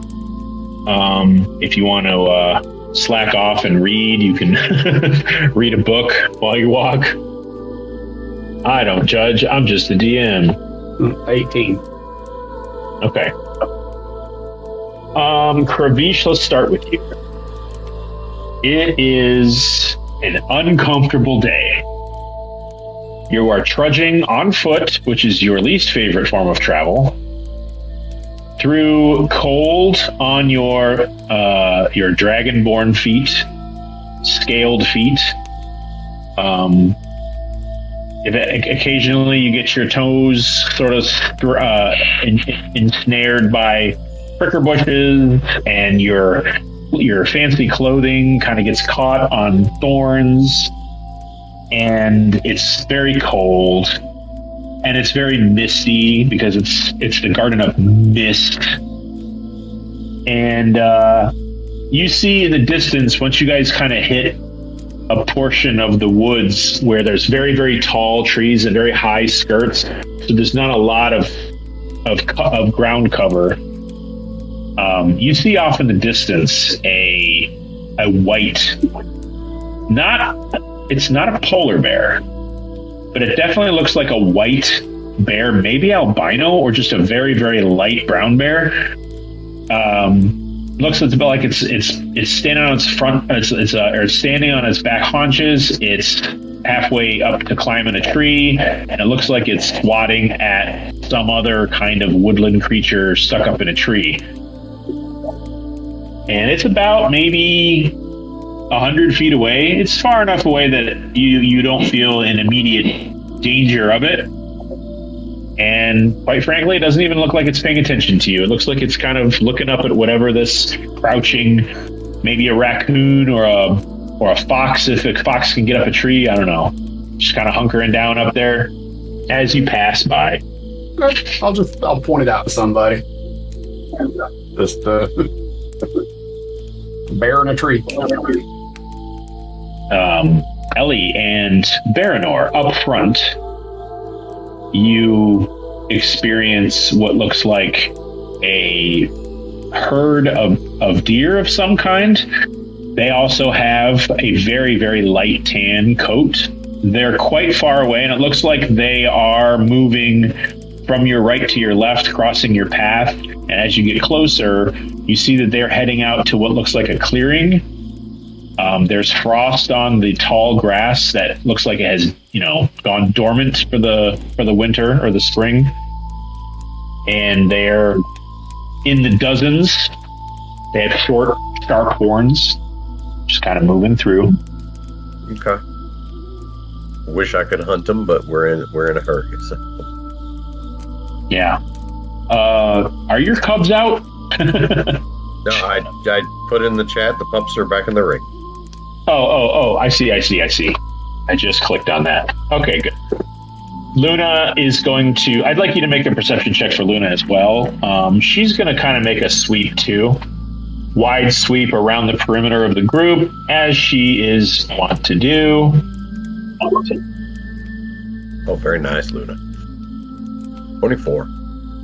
24? Yeah, I'm going to say that while she can't communicate words to you, at some point before you see the deer, she kind of gives you a psychic cue of like prey nearby. It's a feeling you're familiar with. Yeah. But the rest of the journey is pretty uneventful. You see the sun start to set. The days are not, they're getting longer, but they're not quite there to where the evenings stay bright for very long at all. So the last few hours of your hike through the woods, and I'm going to ask, is there anybody that has any ability or spell or way to determine which direction you're going? Is that a survival roll? I have a compass. You do? Okay, all right. That's fine. Aziiya is pretty good about knowing where she's going, but you notice that towards the end of the night, she kind of like pulls out, she's got a journal with notes and stuff, and she kind of like looks up and you hear her like questioning, like which direction was the sun when it set? Was it over there? So she's trying to make sense of it. You pull out your compass, you guys get your bearings, you're able to kind of move in the right direction. It gets pretty late though. Your knees grow weak and weary. You're finding your stomach's rumbling. You can use something to eat, and you kind of altogether understand you're not going to get there tonight. And with how deep the snow is in some spots, it's slowed you down. Obviously, that kind of thing pulls trees down. Every now and then you got a detour. So you didn't get as far as you would have liked. So you hunker down in, there's kind of a thick area of trees where you're able to sort of post up, and it's kind of a relatively flat place. And you see Aziiya pick a little empty space of woods, and she pulls this backpack of hers off her back, and it hits the ground with like a very heavy thud. And she opens the flap on top, and you see her pull this enormous 3-foot gold statue of a sitting cat, and just unbelievably heavy, places it under a tree and kind of twists it so it kind of nestles in the snow and doesn't move too much. You see her pull out a little rug. She pulls out a bedroll and unwinds it, and she places this little mat in front of this bust, and she kneels down in front of it and closes her eyes. I'd like to use my Eyes of the Grave to detect any undead that may or may not be in the area. It's not, 100% effective because it's only, I'll put it in actually. So it's within 60 feet and not behind total cover and not protected from divination magic. It's just if there's any out there. Okay. You do not detect anything right now, but you do feel confident that if something were to stumble... What's the duration anyway? That's a while, right? I mean, that just detect I don't think it's duration. I think it's just I sense if there's any around, and I can do it up to 5 times a day. So it's sort of, is there anything right now within 60 feet of me that's undead? I see.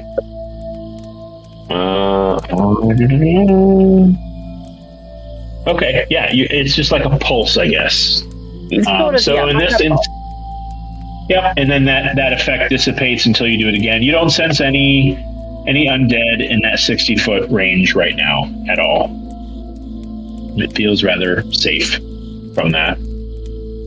Okay, I'm going to let people know that. Okay. Are we starting a fire? Are we cooking? What is the makeup of this little campsite? Maybe we could use tiny hut if wishes to cast it. We could use tiny hut, and we could. I don't know. People were making fun of tiny hut before. Giving you goals, man. It is up to 10 people that he chooses. Yeah. True. Would like to just that would be one hell of a power move. Did not walk the tiny hut. Baranor's going to scout out 100-foot perimeter around the site. Okay. You can do investigation, but whatever you're going to do, you're going to do to advantage, because Luna is going to be 180 degrees from you and moving with you as you scan. Got it. So if you want to give me a roll for that, that'd be advantage, please. Investigate. I don't have guidance myself as well. Yeah, Aziiya's posted up in a little kind of flat area of the woods. There's a couple of large boulders nearby offering some partial cover. 33. 33? Okay, yeah. You see deer tracks. You see bear tracks. They look like it hasn't snowed since you guys made this journey. So all footprints are brand new. So you're pretty sure that within the last 24 hours, maybe, a large predator has been moving through here. Okay, looks like Yuno's going to cast Tiny Hut. You also see little tiny pitter-patters of little forest creatures, squirrels, rabbits, foxes, nothing of real particular interest. Okay, I'm going to put out a few snares. Okay. And then come back to the group and let them know. Yeah, tiny hut might be a good idea. There's big things out here. Okay. Yeah, he'll make it look like a big boulder, kind of opaque and gray, mottled like a big rock.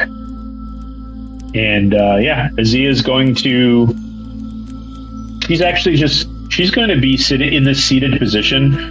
You can hear her rhythmically purring as she sits in this position facing her statue. You can hear her breathing. You can hear her purring. Just her eyes closed, just stock still, with the tiny hut around her. Would anybody like to stand watch, or are you all just going to kind of pile in here? I'll take first watch. Okay. So just to clarify, is Aziiya in the tiny hut, or is she still outside in front of her statue? No, you know Cass' tiny hut around her, so she's kind of like on one edge. Okay. But she's within the hut. It holds 10 people. Okay. Because there's stuff that Iona would like to say, but she's not going to say it around Aziiya. Uh-huh.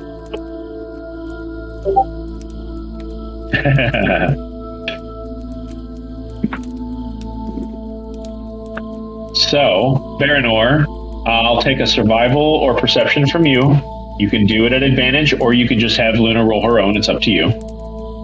I'll do perception. Yeah. And we'll just count that for the night. All right. 31. We'll just say whatever you get, it ripples into the rest of the night. Okay. 31's good then. Yeah. I'll say that I should probably move this along. Let's do. Let's even play. I think that was my problem, because it wasn't playing. The night is very quiet. It's you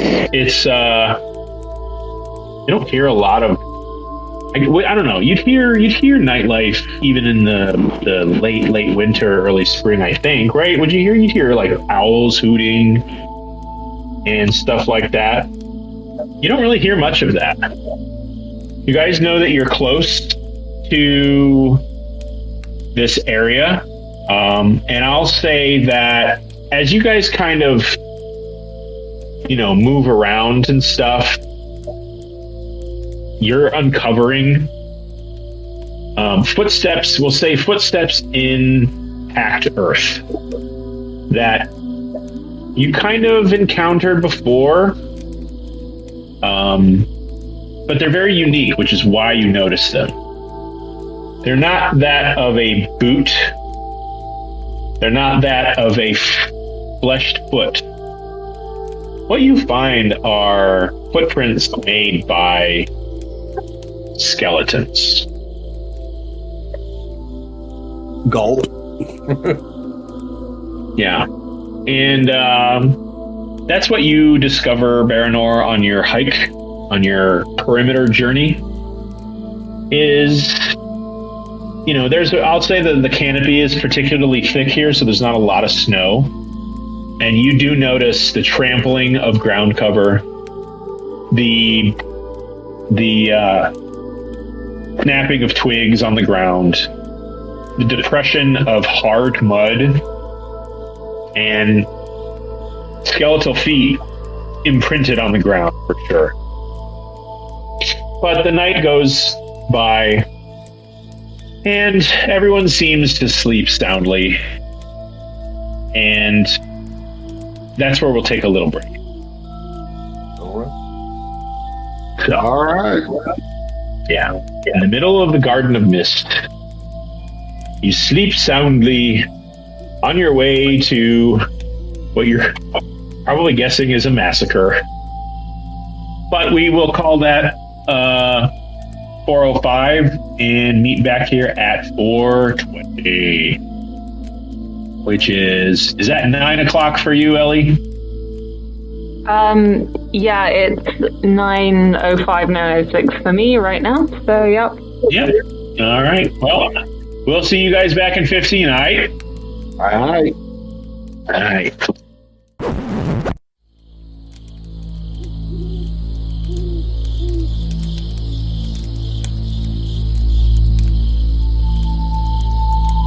Hello. Hello. Hello. Yo. Yo. All right, well, let's get back to it, folks. You all bedded down the night in the dense parts of the southeastern Garden of Mist area. You traveled for about, we'll say, 16 hours straight. You got a couple left. You know, you're a couple hours away from this place near this lake. And you all open your eyes to find yourselves surrounded not by, with the morning light kind of giving you a little more illumination, you're not surrounded by boulders.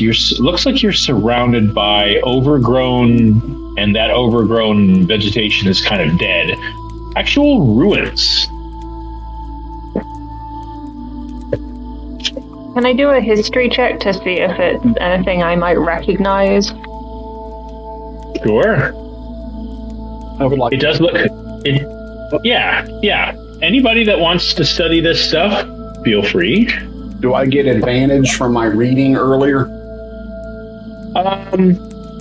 No, not in this case. Not here. Okay. No, not in this case. 22. Yeah. Okay. Let's see. What'd you get, Ellie? You got 12.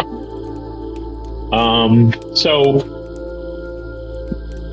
Iona does not recognize the architecture style. Doesn't recognize there's not really like glyphs or markings or anything on it. It does look like it's about 12, 13 feet tall, heavily eroded, heavily overgrown. It's just kind of a cursory curiosity for you. You're just like, that's definitely not a rock, but I don't know what it is. And it's not like a statue with a face or anything. It just kind of looks like a stone building carved perhaps by hand. And it's not really particularly interesting to you. Just looks like it's definitely ancient. That's something you definitely get out of it. But past that, no idea. Kirby's kind of the same for you. Even with a 22, there's just not enough of it to tell what it was. However, I'll say that you, at the very least, know that it is at least second age, maybe first age. You know, there's not a lot of stuff left over from the first age, especially outdoors. Maybe underground, there's ruins underground that have been preserved, but that was a long time ago. But yeah, it's heavily eroded and very, very, very old. No idea about what this structure's purpose was. If it was a dwelling, if it was a warehouse, if it was a temple. No idea. It's old. Yeah. It's old. Okie dokie. Yeah. Well, if in another time we may kind of check this place out, but we need to get moving. Yeah. So I'll take a survival check from Baranor, and I'll have you definitely roll an advantage because you're able to follow the skeletal footprints. And you get the idea that's probably the direction that you want to be going in. Got it. I almost don't want to even make you roll for it. I mean, it's pretty easy. Survival? But do it anyway. Survival, you said? Yeah, survival, perception, something that help you track. All right. Well, that automatically goes to a. What am I looking at here? Okay. Well, I'm proficient in it, so it's automatically a 10. So it's 23. Okay. Need to check something here. All right. Before you kind of look around, Aziiya is going to kind of approach you, and she is going to put her hands on you. And just as she closes her eyes, you see their eyes glow gold. And she's going to bestow Blessing of the Trickster on you. Oh. Before you make that. Okay. So go ahead, and I think I give you either advantage with that or not. I'm trying to think. I thought that was stealth checks. Yeah. Yeah, hold on. No, that's improved duplicity. There we go. Oh my god.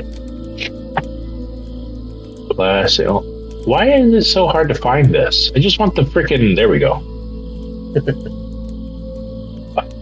It's not even the thing.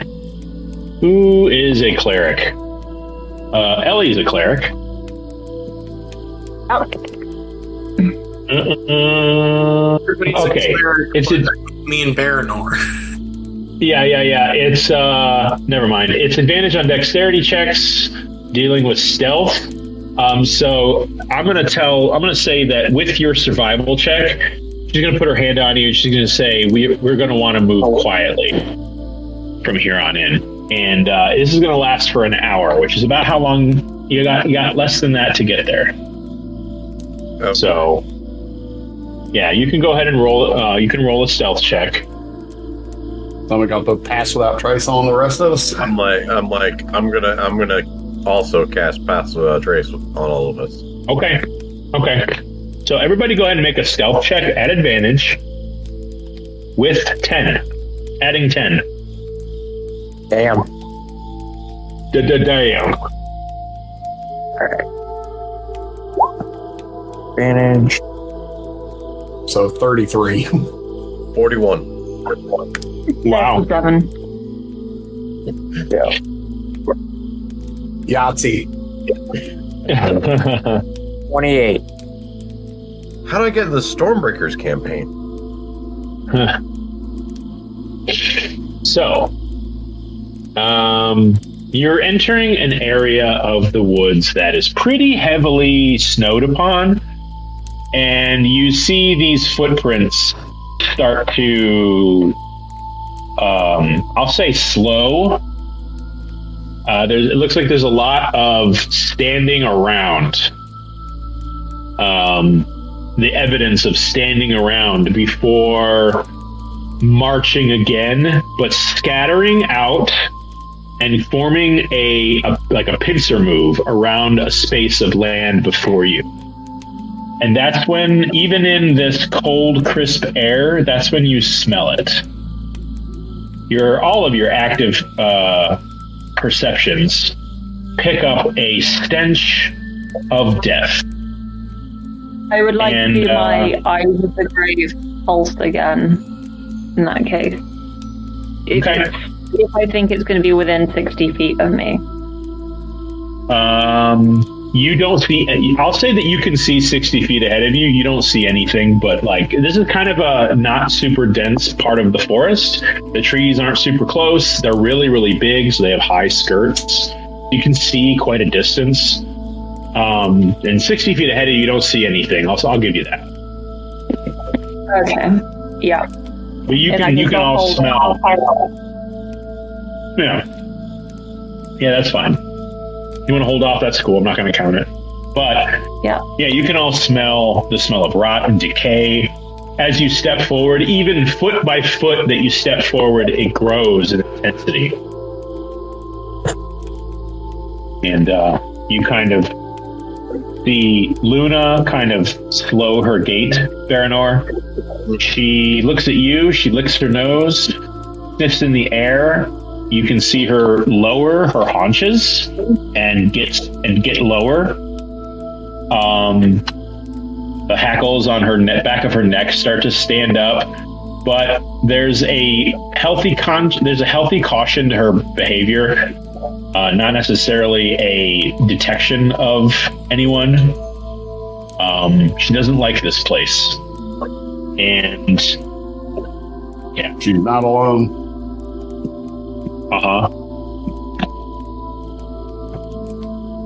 Okay. Can I kind of get a vibe from her why she doesn't like this place?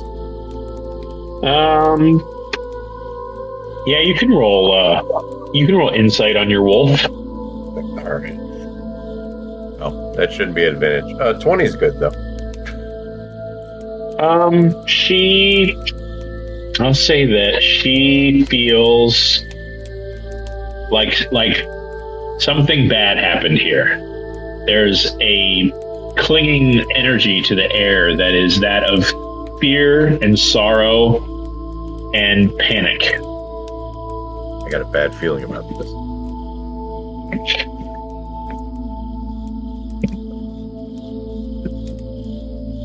Do you proceed? I mean, yeah, we're pushing forward, Okay. right? I will say that, and you've noticed this the whole way here. You do not detect any fresh footprints other than yours. You've been kind of keeping an eye on that. You know that what you're here to do. You know that you're here to find someone who you're trying to beat here. I'll give you one shot to retroactively do something, but was there a chance that guys were doing anything to cover your tracks, or were you just leading people here from where you came from?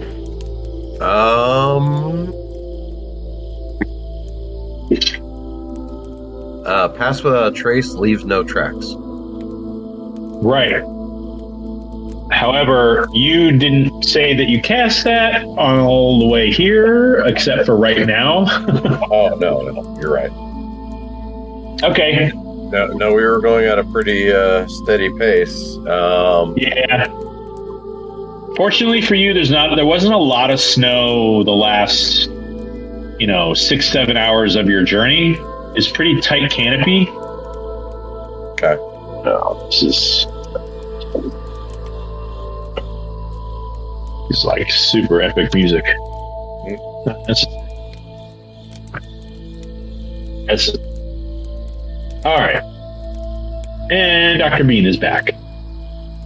You're just standing in the forest on the edge of a wall of acrid odor, and everyone seems to be kind of, strategizing your stealth. What's where we're at? Okie dokie. Yeah. You smell a horrible stench of death beyond, and Luna doesn't seem, I don't know how much you missed, but Luna doesn't seem to like it. But it's still forward purpose, right? Yes. You see the topography hasn't changed much, a little hilly here and there, but it's mostly just woods and ground cover and forest debris and boulders, and that's kind of it. Okay. Can Yuno's familiar give us some recon, some aerial recon? And I think you're muted, bud. I'm sorry, what was that? I was wondering if your familiar would be able to give us some aerial recon. Yeah, I can summon my familiar. Sorry, Okay. Dr. Bean, you're just summoned in real low on my side. Oh, sorry. That's okay. You, Dr. Bean and Baron, or both of you, I've noticed, are a little low this session. I don't know if there's a way for you guys to jack up your volume, but I've got you turned all the way up on my end, and both of you are kind of real low. Okay, I'll look at the audio. I'm not using a headset today, so. Okay. Was that better? A little bit. Yeah.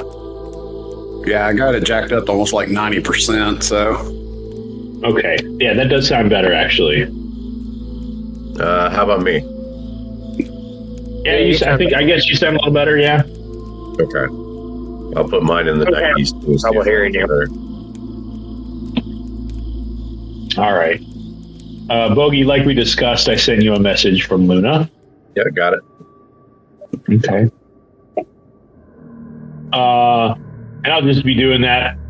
Probably some more. Okay. All right, so the place where we're going is up ahead, correct? It's in the direction that you're going. I'm talking to, in general, to the group and everything. Oh, okay. Sorry. Yeah. So are we waiting on recon from the bird? Or familiar or whatever? The bird's real time, so we can... no lag. The bird is the word. All right. Our bird.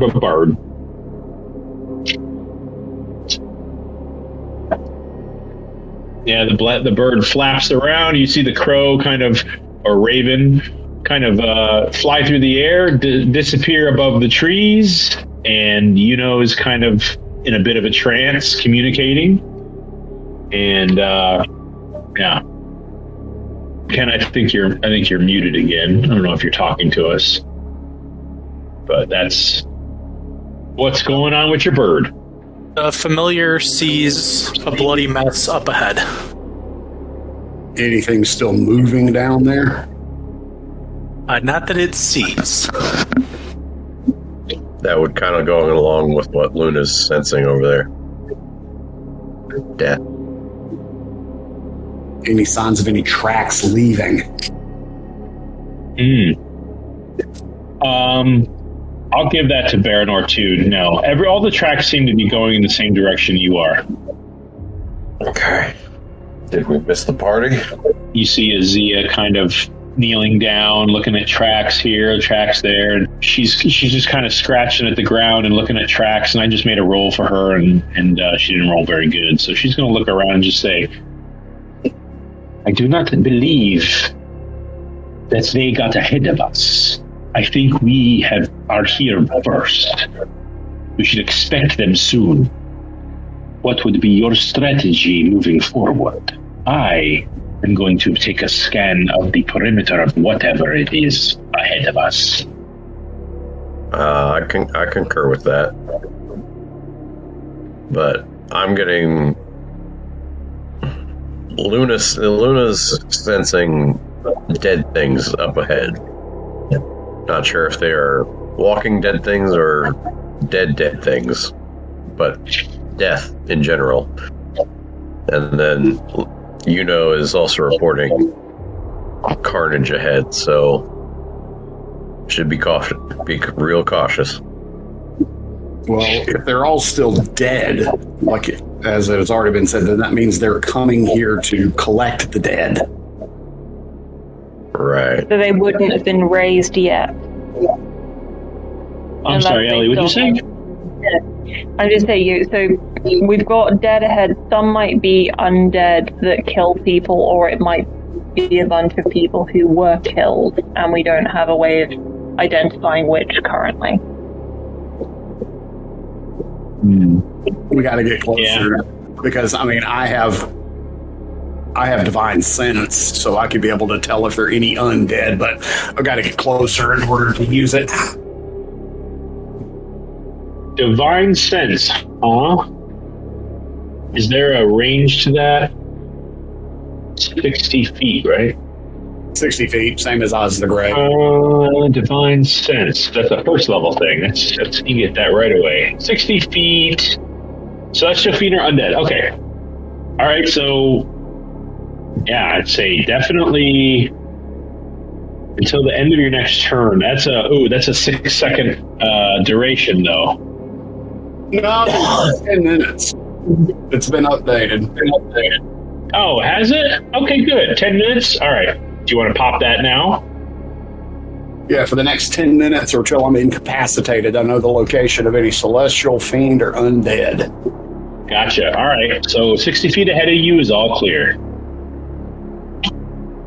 All right. Let's move up, So guys. let's advance cautiously. Maybe we can Okay.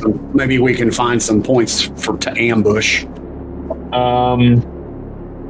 Hold on. Aziiya's going to do some stuff. She's got to have a cool. Yeah, what's Death Ward do? Keeps you from dying. Yeah, it's for 8 hours. All right, she's going to touch. I think it's fair to do this at random. She's going to touch everybody all over.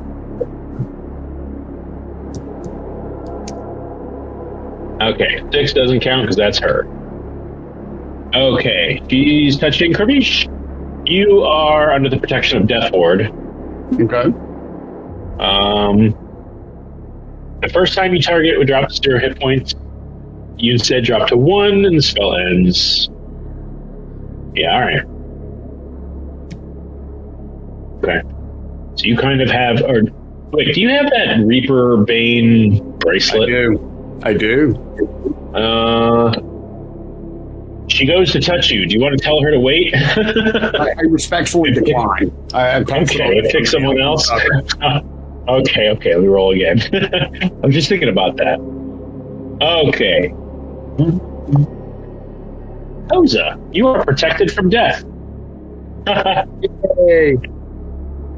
All right, that is what she does. Is there anything else she can do? Because that's not concentration. I think that's kind of it. Anyway, she's going to take, we'll say, the middle. She'll be in the middle with probably like Yuno and Kirbish. And you guys, I'll say you guys do kind of advance. Is there anything anybody else wants to do as you prepare to walk onto this scene? I feel like I got to give everybody a shot. I'll cast Death Ward on myself, if that's okay. Okay. Okay. All right. Anybody else speak now or forever hold your peace? I am going to give a die of Bardic Inspiration to Iona. Okay. Just inspiring words to try to help steady her nerves, as I'm sure having to come up against folks you may know. And so that's an extra D10. Ooh. I'm going to cast Longstrider on myself. All right. Is that 10 feet to your speed? Yeah, it is. All right. Up to 55 now. Aziiya is also going to channel Divinity, invoke Duplicity, and make a copy of herself. Oh, nice. Yep. All right. Let's have... Oh, go ahead. So I was going to use a 3rd level spell slot, and I'm going to cast Bless on the 5 of us. Okay.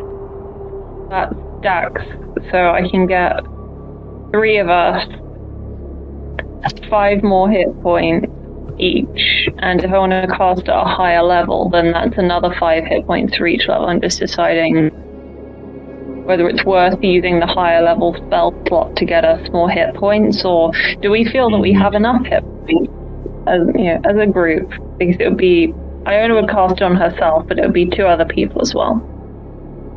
Who posted Jester? That would be me. Because you did evoke Duplicity. That's right. Invoke Duplicity. Isn't she great? She is.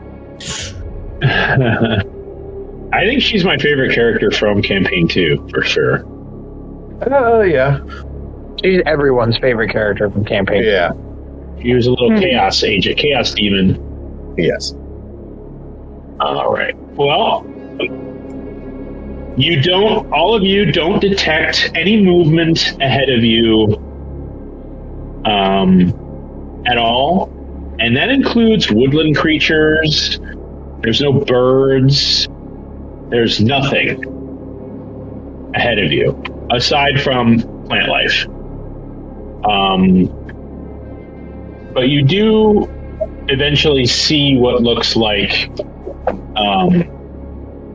blood on the ground. You see little spats of red. Looks like it perhaps didn't snow here recently. Like maybe that patch of storm was 10 hours northwest and didn't make it down here, because you see old blood on the ground. Not terribly old. Looks like it's stained a couple logs, and there's footprints that disappear into mud and dirt and stuff away from you where this was leading. And you see a little more and a little more, and that's when over the bushes in front of you, you can see the tops of canvas tents. One more, sort of mini check for you, Pravish. You do not detect any undead 60 feet ahead of you here either. Okay. And you step between the bushes to reveal a very grisly scene before you. About maybe 6 or 7 tents, not a large campsite. Many of them are shredded. Many of them are splattered. They look like they have been here for maybe at least a week, because there is meat hanging from a tree, like a cord between 2 trees. And it looks pretty well dried out. But the fact that there's jerky here means that they haven't eaten it all yet either, so it hasn't been here for that long. But the blood is dry, and you see corpses, humanoid corpses, scattered across the grounds. It's a massacre. You don't see really any weapons, aside from maybe a dagger here, or a short sword, or a hammer there, and not many of them. So it appears this group were not well armed, and they have been slaughtered. They've been ripped to shreds. You see some people's heads have been caved in. Lots of jagged lacerations, lots of bite wounds, and it's really kind of hard to take. Some of you see what look like common people just cut down. There's a lot of stomping around and footprints. You see bloody trails leading away from tent openings and find bodies on the ground. This was what looks like it could have been an abrupt event. Maybe it didn't take very long. And you see lots and lots of footprints. So you're not exactly sure about the assault force, the number, but it could be high to do this. And you see a feature, and all of you are such high alert right now that this isn't hard to see, that looks like it's been hurriedly painted across one of the canvas tents, sprayed with blood. You see this. It's the cult of the absolute. It is exactly the same as what you saw carved into Turridge's cuirass under his tunic. It is the sign of the walking rot. So they were already here to slaughter these poor folks. So I'm assuming this means the slaughtering band moved on while they're waiting for the collection force. Does that seem to be a reasonable deduction from what we know? What if this is just a way of marking where they need to go? I think they got plenty of marking to know where to go. Right, but like a claim almost. We were here. Yeah, kind of a thing like that. I'm trying to think of the words to describe it, but like they maybe they stumbled across this and were like, hey, this is what we need to collect. So we do this marking and then it draws the group here or something like that. I don't know. Perhaps a little bit of both. Perhaps it is marking their territory for a couple of purposes. Like a claim of salvage almost. As DM, a question. So as morbid as that these they've been pretty badly slaughtered, right? But they, in order to be of use, to be resurrected, they need to still be sort of, arms, legs, all attached, sort of thing. Yeah, I will say, you do not see a lot of dismemberment or decapitations. Like I said, you do see a couple of people with their heads caved in, but you have seen zombies with some pretty messed up heads and still function. Okay, I'll say that there's something about undead that you and anybody else with channel divinity or whatever that is that, and this is a little DM to player. These aren't like Walking Dead zombies. D&D zombies are magical, so they can exist without like a full head. And they can even exist headless. But you don't see a lot of that here. You see pretty intact bodies. They've just been decimated. They've been shredded. Their gut has been spilled out, dragging intestines on the ground. You've seen that before. Yeah, in that case, I'm just going to survey the scene and then say we should make sure their bodies can't be used. We remove one leg from each, it will slow them down significantly if they were to resurrect them as undead, and honestly, I don't think they would even bother to resurrect them if they were missing significant limbs. We can't save these people, we can make sure they are not used further. Aziiya is going to concur, and she's going to cast Ice Knife and start on one of them and slice its leg right off. There are about, by the way, you guys can make like you walk around the camp generally, and you know what? I'm going to put you on the map so that you can see what I see and what the Raven saw. There you go. How's that look? Okay. Yeah.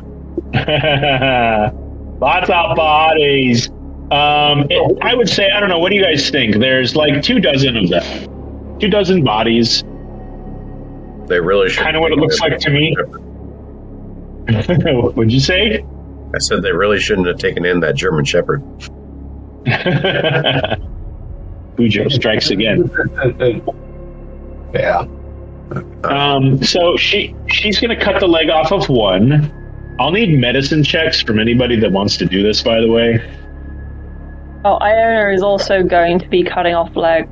She will cut off legs until one leg off each, and then if we have time, then she'll go around and cut one arm off each in addition to that, but only if there's time.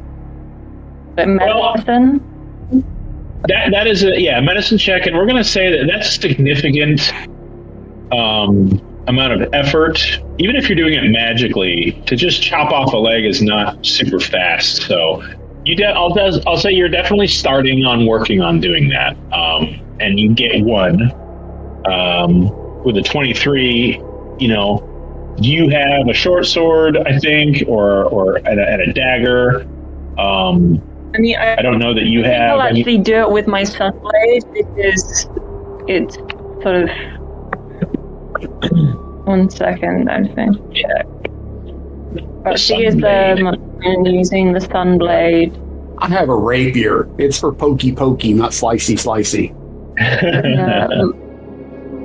Actually, I don't think it really much matters what I'm using to cut it off in terms of sunblade. Nah. But if there's anything else. Actually, I don't think I have a short sword. I don't have a short sword, so it will be the sunblade because that's probably better than my dagger. Okay, is that a long sword? Yeah, it is. Yeah. It's a long sword? Okay. All right, so why don't you roll 2d6. I will have Aziiya do the same. No, not that. Oh, wait. She likes this idea. All right. And what is everybody's highest passive perception? Who's got the highest, and what is it? Mine's 22. 23. Okay, hold on.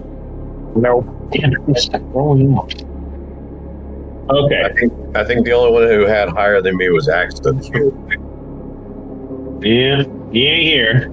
Yeah, so 23 probably is the highest, unless someone else has higher. Like I said, mine's 22. Yeah. Yeah.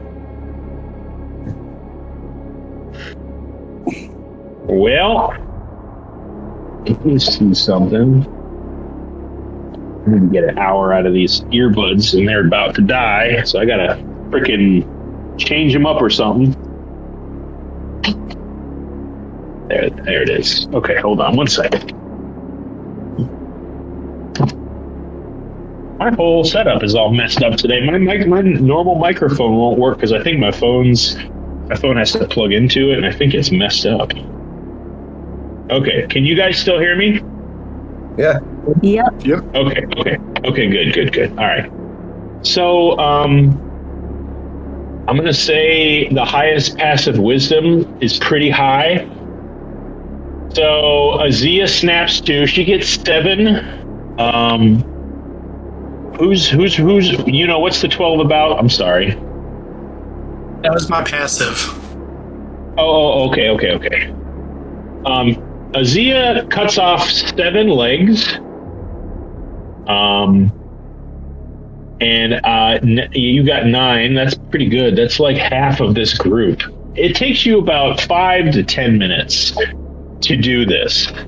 And suddenly, Aziiya snaps her head up, and she looks in the direction that Baranor, you now notice that Luna is looking at.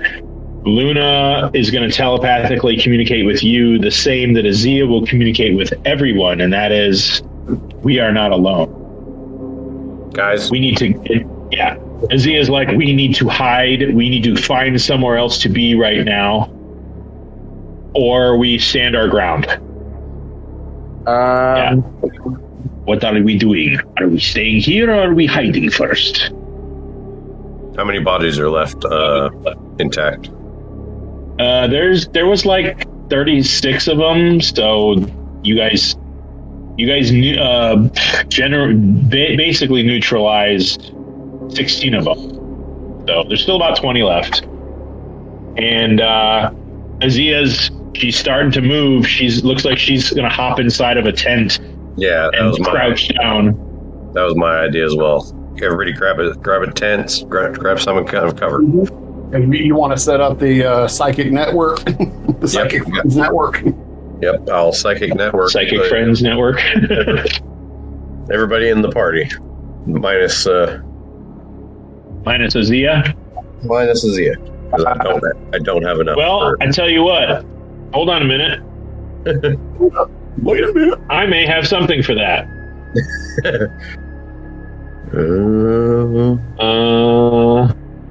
Let's see, how long does this last, though? It's only a minute. Never mind. She was going to detect thoughts on you, but it doesn't last that long. It's all right. She's in the tent anyway. She's not listening to what you guys are talking about. I can have it up for an hour. Okay. All right. Oh shit! I gotta make a mini for frickin'.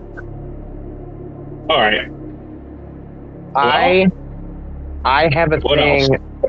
I have a thing that gives us a +5 to stealth and perception checks, but it says I know during a short rest. Would I be able to cast it here?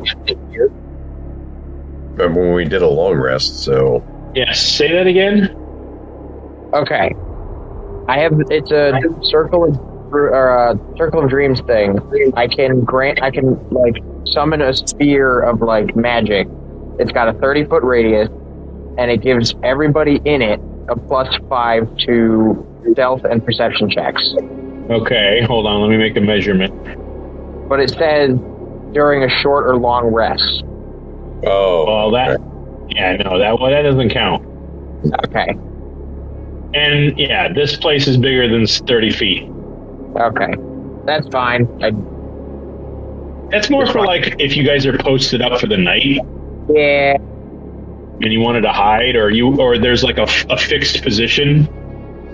Yeah. I just want would have been fine to do that. It would have been fine to do that if you'd gotten here earlier. Yeah. That's all right. But okay.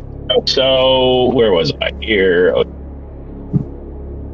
I am constructing a mini. I forgot to do it for Aziiya. She doesn't have a mini. Oh dear. Yeah. So is there anything anybody else would like to do while you kind of prepare? I am going to need a hide action from everybody. If you guys are familiar with that, the hide action is, I guess, it's just a stealth check. Yes. And you can add your proficiencies if you have them. On myself. Okay. Oh shit. I got a 13. Okay. Mine turns into a 25. So, well, has it been an hour since I cast Pass Without Trace? Wait, hang on a second. I think so. Okay, then Pass Without Trace is still up. All right. Do you still need me to make a stealth roll even when invisible? So 35 for me. No. Well, you could, you know what? Make one an advantage. I think that's how that works. And I'll see if I need to use it. I don't think I will, though. I think with your invisibility, they just can't see you. That's just the kind of the way it is. You know? All right. How do we do? Stealth, not so good on Kirby. You got double sevens. Good. Wasted on this one. Yeah, that's why I said, yeah. The rolls that matter. Koza's easy to see. I'm going to say this. Koza doesn't fit in any of the tents. Baranor's good. I need a... no, I don't. You know, you are very... I'm guessing you hop into a tent. There's lots of holes everywhere, so you have to get low. Did Luna just get a natural 20? She did.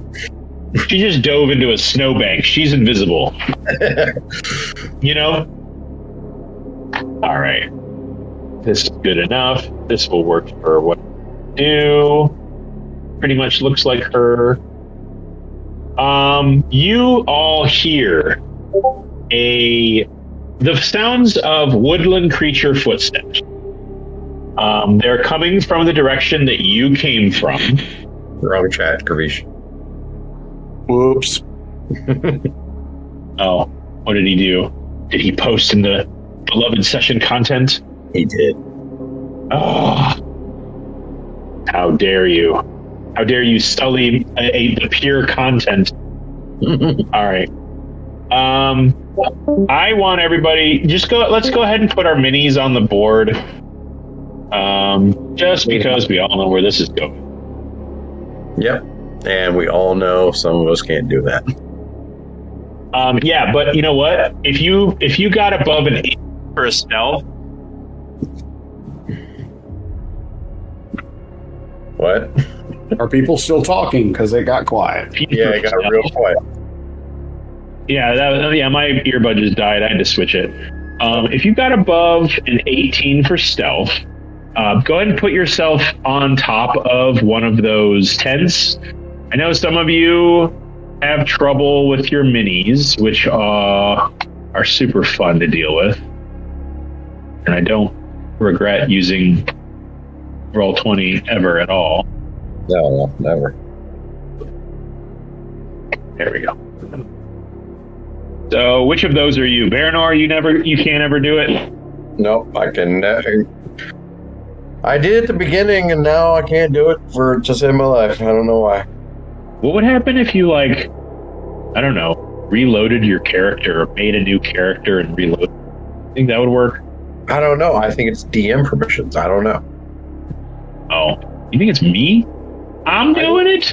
I don't know how. I don't know how Roll20 works.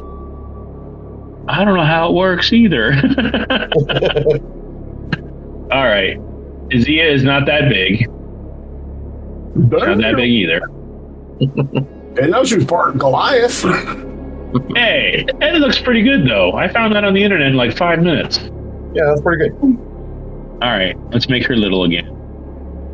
Whee! She's going to be in this tent. Baranor, I'm going to get you and put you where? What do you want to do? Yeah, I'm in a tent somewhere. here, you move yourself wherever you want. And you can move it once I get it out there. I think you have trouble too, right? Or are you on the map? Oh, I'm on the map. Oh, I got you. You're just too big. Okay. So, Karish, you're too big as well. Koza, what about Koza? I can't put mine down. I need help. Okay. I got you back. Too fat. You're too short. There you go. Put yourself wherever you want. If you got above an 18, you can post up in a tent. If not, you can post up behind it. The noise of the footsteps are coming from this direction, which is where you came from. Okay. All right. I'm not playing anybody else besides Aziiya, right? No. Okay. After about 2 minutes, you get 2 minutes of safety to nestle yourselves, and you all feel like you're pretty well hidden, or at least behind something, and now you're doing your best not to make any sounds. You can hear the sound of footsteps. They're small. So I'll take a perception check from 2 people if you want to peek and see if you can see without being seen. I'll do one. I'll do one as well. All right. Perception. Perception check, please. That's a 23. 28. Pretty good. Pretty good. All right.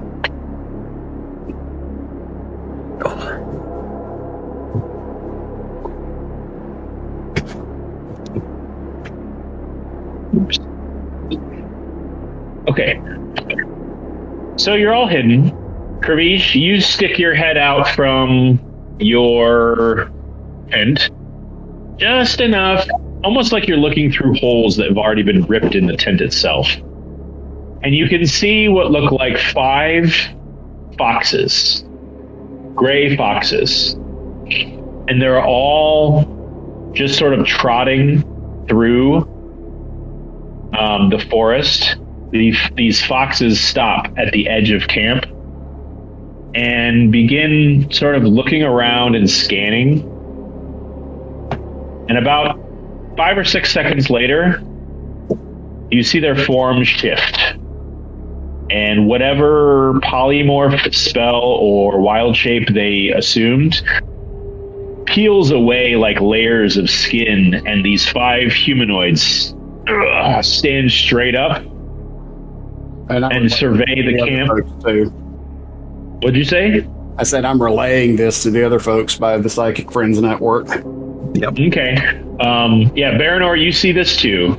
5 humanoids, half-elves, elves, maybe. They don't look like dwarves or halflings or gnomes. They're not big enough, or small enough for that. And they're not anything else like a Goliath or a Firbolg. They're not that tall. They're all about the same height. One holds a staff that reaches high in the air with rags dangling from it. Another one holds a staff with what looks like a mummified vulture at the top. The rest hold walking sticks or quarterstaves, and they're dressed in ragged, torn, green and brown and gray robes. Some of them have beards. Some of them have masks that kind of cover their face with leather. They look like this. Okay. Gross. Yeah. They start to... Uh-oh, we lost somebody. Can't have News. You know, And leave. Oh, yeah. I see. Okay. Okie doke, bud. We'll take over for you. It's a Finnish death metal band. these creatures start to spread out. They get about this far into the camp, and you see them start to spread out. And one of them has been watching the ground very intently, and you see him raise his hand and speak in a language. Does anybody speak abysmal or abyssal? Nope. Does anyone speak abysmally?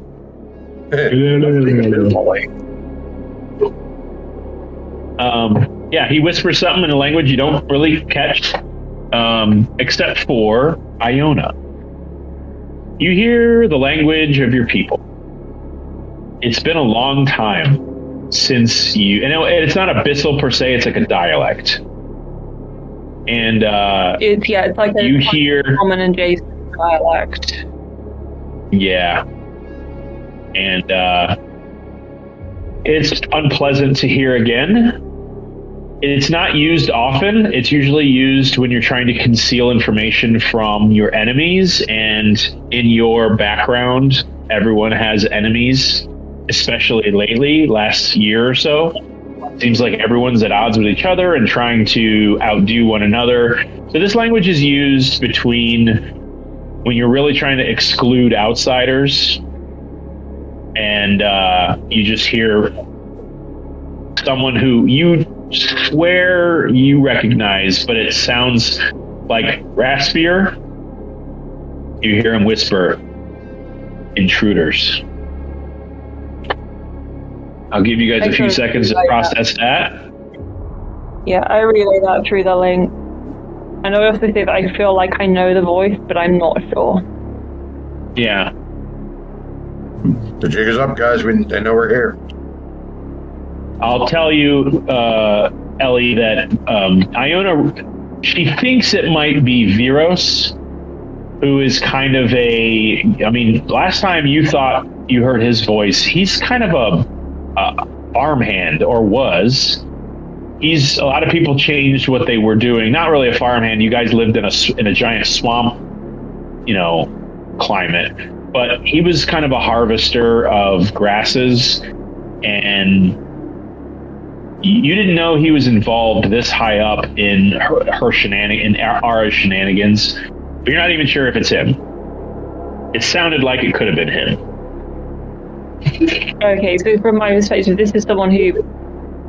Was he involved in the Temple of Telona at all, or is it just that he was involved a bit? I hadn't...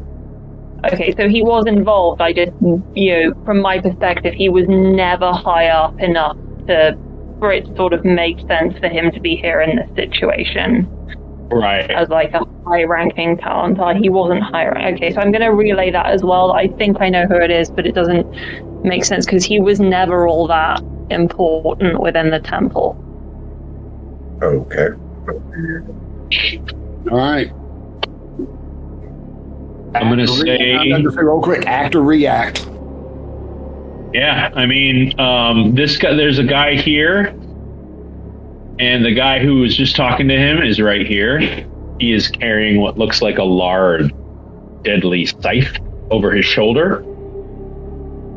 Ellie, where are you? You are right down here. Just give me a perception check. I'm not going to give it to you because you're far away. Let's see if you can make out who he is. WWYB. What would Yuno do? Yeah, he's 45 feet away through the misty, forest air. So you're going to have to... Oh, okay. 20 is pretty good. Yeah, you recognize the face of Viros. He's one of these guys who grew up with... He didn't really grow a beard. Like he doesn't really have the capability. And you recognize him across...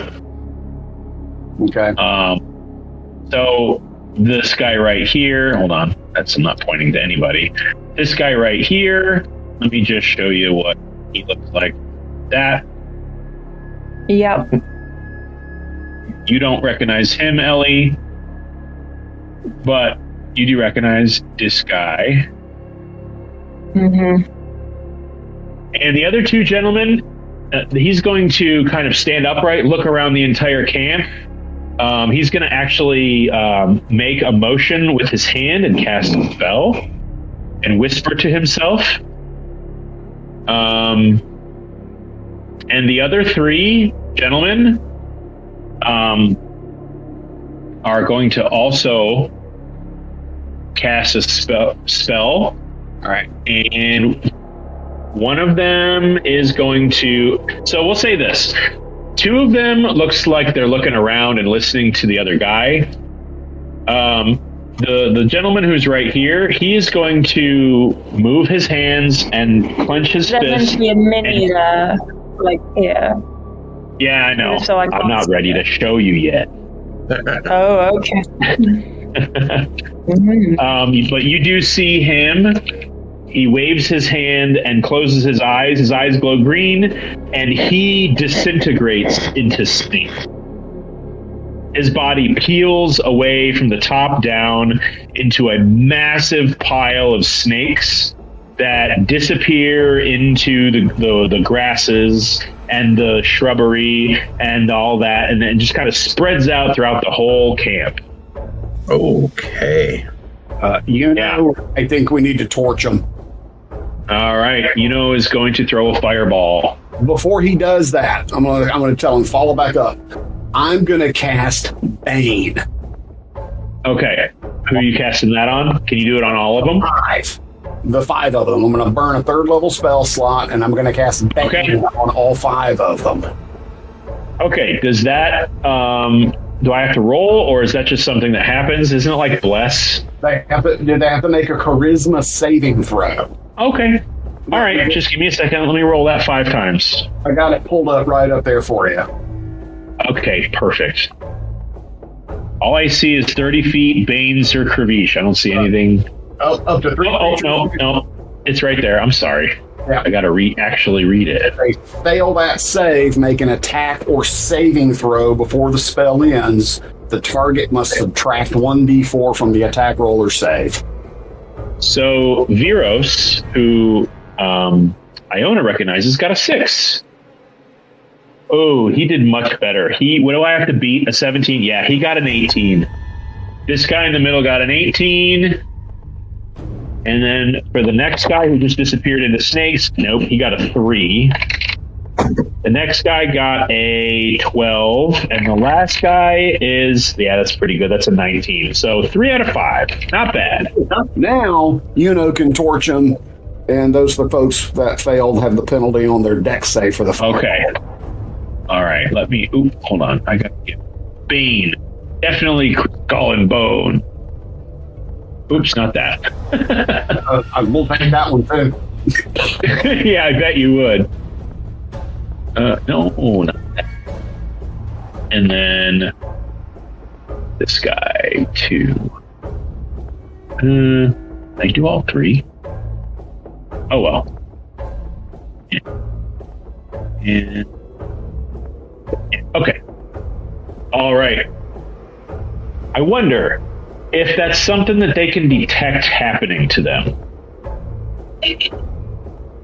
I don't see how. I feel a dark cloud hovering directly over their head. Well, they're going to find out, aren't they? Yep. So there's a dude here and here, and they look like they are both hiding. Or not hiding, holding a spell, but is going to... Oh, you know what? Koza, guess what? They see you. You're hiding right... You're right here. So they kind of look over, and this big furball just kind of like... You're like looking left or right, like you don't see me, and you like hide behind a bucket. Didn't you turn invisible? No. I shoulda. Yeah, you shoulda. Because they see you, and just as they look, and they all go, oh, I'm going to detonate a fireball. So they're all going to have to make dex saves. That's an unnatural 20, which I believe that beats his 18 or 19. He's got a very high... Ooh, that's a natural 18. That's a 21. The snakes guys doesn't have to roll because he's not in there. That's not good. He couldn't have moved not that good. far that fast. And well, here's the thing. He's not one thing anymore. So whose was... I have to roll a d4 against 2 of these guys. So I'll do that. Oh, it was 3 of them. It was 3 of them that were banged. 3 of them. 3d. Okay. I guess that's a good thing. The third guy fails. He already failed. And the first 2 guys only got a -1, which means that one guy definitely passed and the other guy got a 20. Yeah, they both passed. So they take half. So he's got a full thing. I'm going to say he ups it to, I think it's let's bring up Fireball. What's upcast from third? It's going to be 8. 1d6. So let's do it. Let's do a 5th level. Let's burn a 5th level and just try to kill these people all at once. So he's going to do 10d6. And d6. Boom. Okay. Let me apply that. And I'm going to need everybody to go ahead and roll initiative because that was certainly a violent act out of nowhere.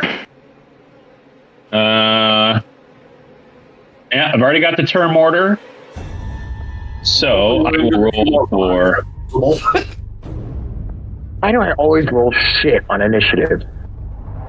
Because you don't give yourself advantage, which you should. You have a feature that you can give yourself advantage or anybody else, really. You should do it. I'm giving you the opportunity to do it. Oh, I thought I had to do that before. Okay, I'll do it. You can do it for your initiative. Okay, yeah, I'll do that then. Okay, we'll do it. Okay, that's much better. All right. Okay, does anybody else need me to help them add your turn? I don't see Baranor. Hang on. Okay. I only see 4 of you. I need to roll for Aziiya.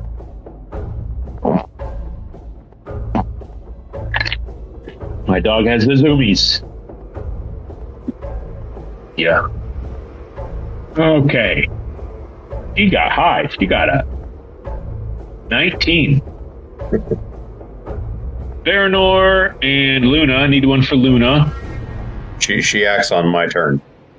Okay. During my All right, turn. then that's everybody. And let's switch this up. Let's see.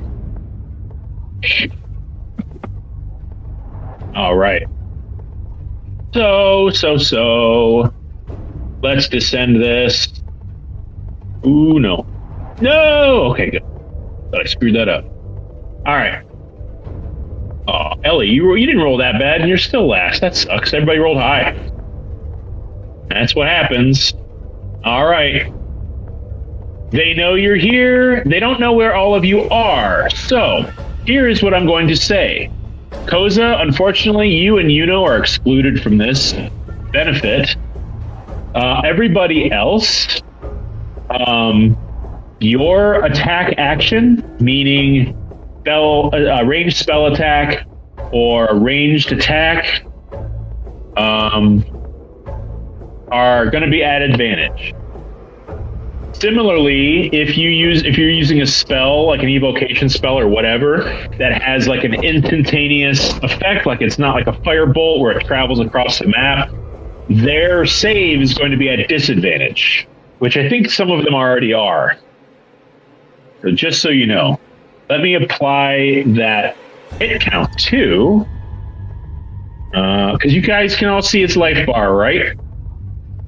Yes. I see 2 characters. Yeah, only 2. Yes, as you should. Give me 1 second. This guy got half. Yeah, I know. And okay. And The immolation now would give them away.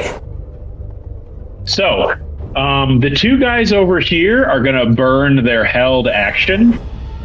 And you see one of them instantly bulge outward, and where his gray and green and brown robes were, you see these huge tufts of thick black coarse hair burst out of his clothes as he grows 400% in size. What you see is a giant ape right here. Oh my god. Boom. That is a giant ape. And where the other guy was standing, you see his robes expand to a brownish, leathery material as this enormous bipedal creature that all of you recognize, a T-Rex, right here. Well, fudge bucket.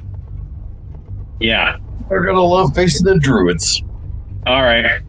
So, Yuno goes first. He does not get advantage because they saw where he threw the fireball from.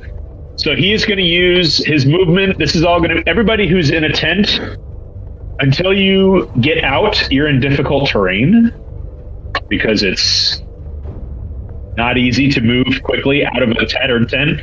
So he's going to spend all of his movement to get here. And let's go with Witch Bolt. He's going to cast Witch Bolt at this guy. I know I think Witch Bolt is a ranged spell attack. Yeah. Beam of crackling blue energy. All right. Ooh, that's really good. He got an 18. That hits this guy as a T-Rex, which I should probably get. That blocks up, huh? And he's going to maintain concentration so that he can do it again. That's a D12. Let's roll a D12. Then Aziiya's up. I'm playing a lot today. That's pretty good. It's a something. Oh, he took damage. Hold on. All right. That's what he's got. Yeah. T-Rex got hit pretty hard with that a fireball, so he's not feeling too happy right now. That's going to be his move. Aziiya's going to use all of her movement to remove herself from the tent. She's going to cast Sacred Flame on Viros. He's got to make a Wisdom save. He's going to pass. That's a fail. And that's why I hate frickin' Sacred Flame. Hate it. All right. She is going to summon a spiritual weapon, and I know exactly what thing I want, but don't know if I have one. A scratching post? Let's see. All right, I'll put it on the field because I can't attack with it yet. Oh, no, I can. Bonus action, spiritual weapon can attack. So he's going to attack. It's going to attack Viros again. Let's see what it adds. Which makes it Baranor's turn with Luna, and then Koza after him. While I look for a spiritual weapon. All right. I'm going to move. I'll move Luna right here. And I'm going to move right here. Okay. And Luna's going to attack this guy first. Their bite attack. Okay. 17 to hit. Oh, yeah. Okay. Definitely hits. So 12 points of damage, and he is knocked prone. That's automatic, or do I get a strength save? Oh, that is automatic now. Really? Yeah, the new wolf. That's a bunch of bullshit. If they are medium or smaller, and the attack hits, it's prone. Damn, is that a new book thing, or has she always been able to do that? That's the new player's handbook. Of course it is. Her attack does less damage, but it has an added effect now to where it's. Yeah, I guess so. Because DC 11 was not that great of a check. So, I mean, I guess that's... Yeah, before she used to do 2d4 damage, now she does 2d6. Or 1d6, excuse me. 1d6. Okay. Okay, fair enough. And I should have actually rolled her attack at advantage because of pack tactics, but it hit anyways. Actually, let me see if she crit. I should probably do that. No crit. Okay, so that stands. All right, so my attack, since he's prone, I'm going to do advantage. I'm going to hit him with the... Where did I put it? Flame dagger. Okay. 21 to hit, I assume hits. Oh, yeah. Okay. So I have summoned the image of Geek from the Grung people, but that is actually a golden cat bust Okay. that she's going to use to just slam around the place and slam into people. Okay, so that's 14 damage, 9 piercing, and 5 fire. And because he's prone and I had advantage, I get sneak attack for 12 more damage. Okay. For a total of? That's 26. Okie dokie. He's not looking too good, Mr. Viros. And you got the 12 from Luna ahead of that, so that was 38 altogether. Yeah. Yeah, he is covered in wounds. He's bleeding profusely. He looks like he is sort of out of his league. He is very panicked and he's getting attacked by a bunch of people. All right. That's my turn. Okay. Koza, you're up. All right. Well, I'm going to see the giant ape and Tyrannosaurus Rex, and I'm going to also polymorph into a Tyrannosaurus Rex. All right. You're going to have to give me a second. This always takes me a minute. I wish there was a faster way to switch out your mini, but there fucking isn't. Polymorph or a wild shape? Can you wild shape it? Huh? It's a polymorph. It's polymorph. Okay. I can't do it. I don't think I can do it if it's a wild shape. It's just, No. That's a challenge rating way outside. Yeah. Yeah. But hold on, I'm getting your T-Rex. I can't do beyond like a CR4, I think, for a wild shape. Ignore what I just... Ignore that. Okay, I'm ignoring. Yeah.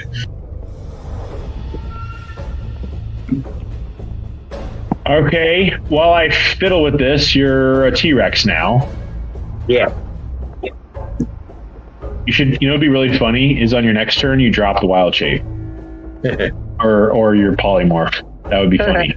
And also a little mean. Make an attack on this turn. What'd you say? I said I don't think I can attack on this turn. There's that's your action. Yeah. Do you have a bonus action or something that you want to do? Nothing I can do as a do-rag. Okay. Then that's your turn. What, let's see. Oh, it's my turn. Your move, bitch. Yeah. Trying to make this so I can drop a file from my little library. But it's not letting me do it. All right. I'll make my guys do stuff and then I'll keep trying to turn you into a T-Rex. I'm sorry. You're okay. My computer's also being a little slow. I think it's trying to handle much stuff. But that's okay. The giant ape, however, is going to see you turn into a T-Rex, and it's going to do like a King Kong roar at you. And it's going to take both of its big giant meat fists, because you guys right now are about the same size. And it's going to make 2 attacks with its fists, like gorilla style. Just bring them right down on your chest. So the first one is a Not good. That's a 12. That just misses. All right. My The AC next is a one is better. The next one's an unnatural 20. Yeah, that hit. Okay. So that's going to be... Oops. 3. Ooh. Okay. He's going to bash with one of his fists and hit you for 19 points of bludgeoning damage. Owie, owie, owie, owie. Yep. That's going to be all for the ape. The T-Rex. Let's see. Does T-Rex care about you right now? I think it does. The T-Rex was looking over here. Let me do that. And he's going to see little Baranor. Because right now, technically, I don't think it sees Kravish or Iona. Does see Yuno, but he's turned the wrong way. Yeah, he's going to go over to Baranor, and he's going to try to bite/eat you for sure. Okay. Yeah. You're half elf, so you probably could fit at least your upper torso into its mouth. I would assume. Yeah. It's going to make 2 attacks, one with its bite and one with its tail. Okay. The first is bite attack is going to be... Oh, what? I'm rolling really low. That's a 12. That definitely misses. Yeah, so his tail is going to swing at your dog. That's a little better. That's a 22. That hits the dog, yes. All right.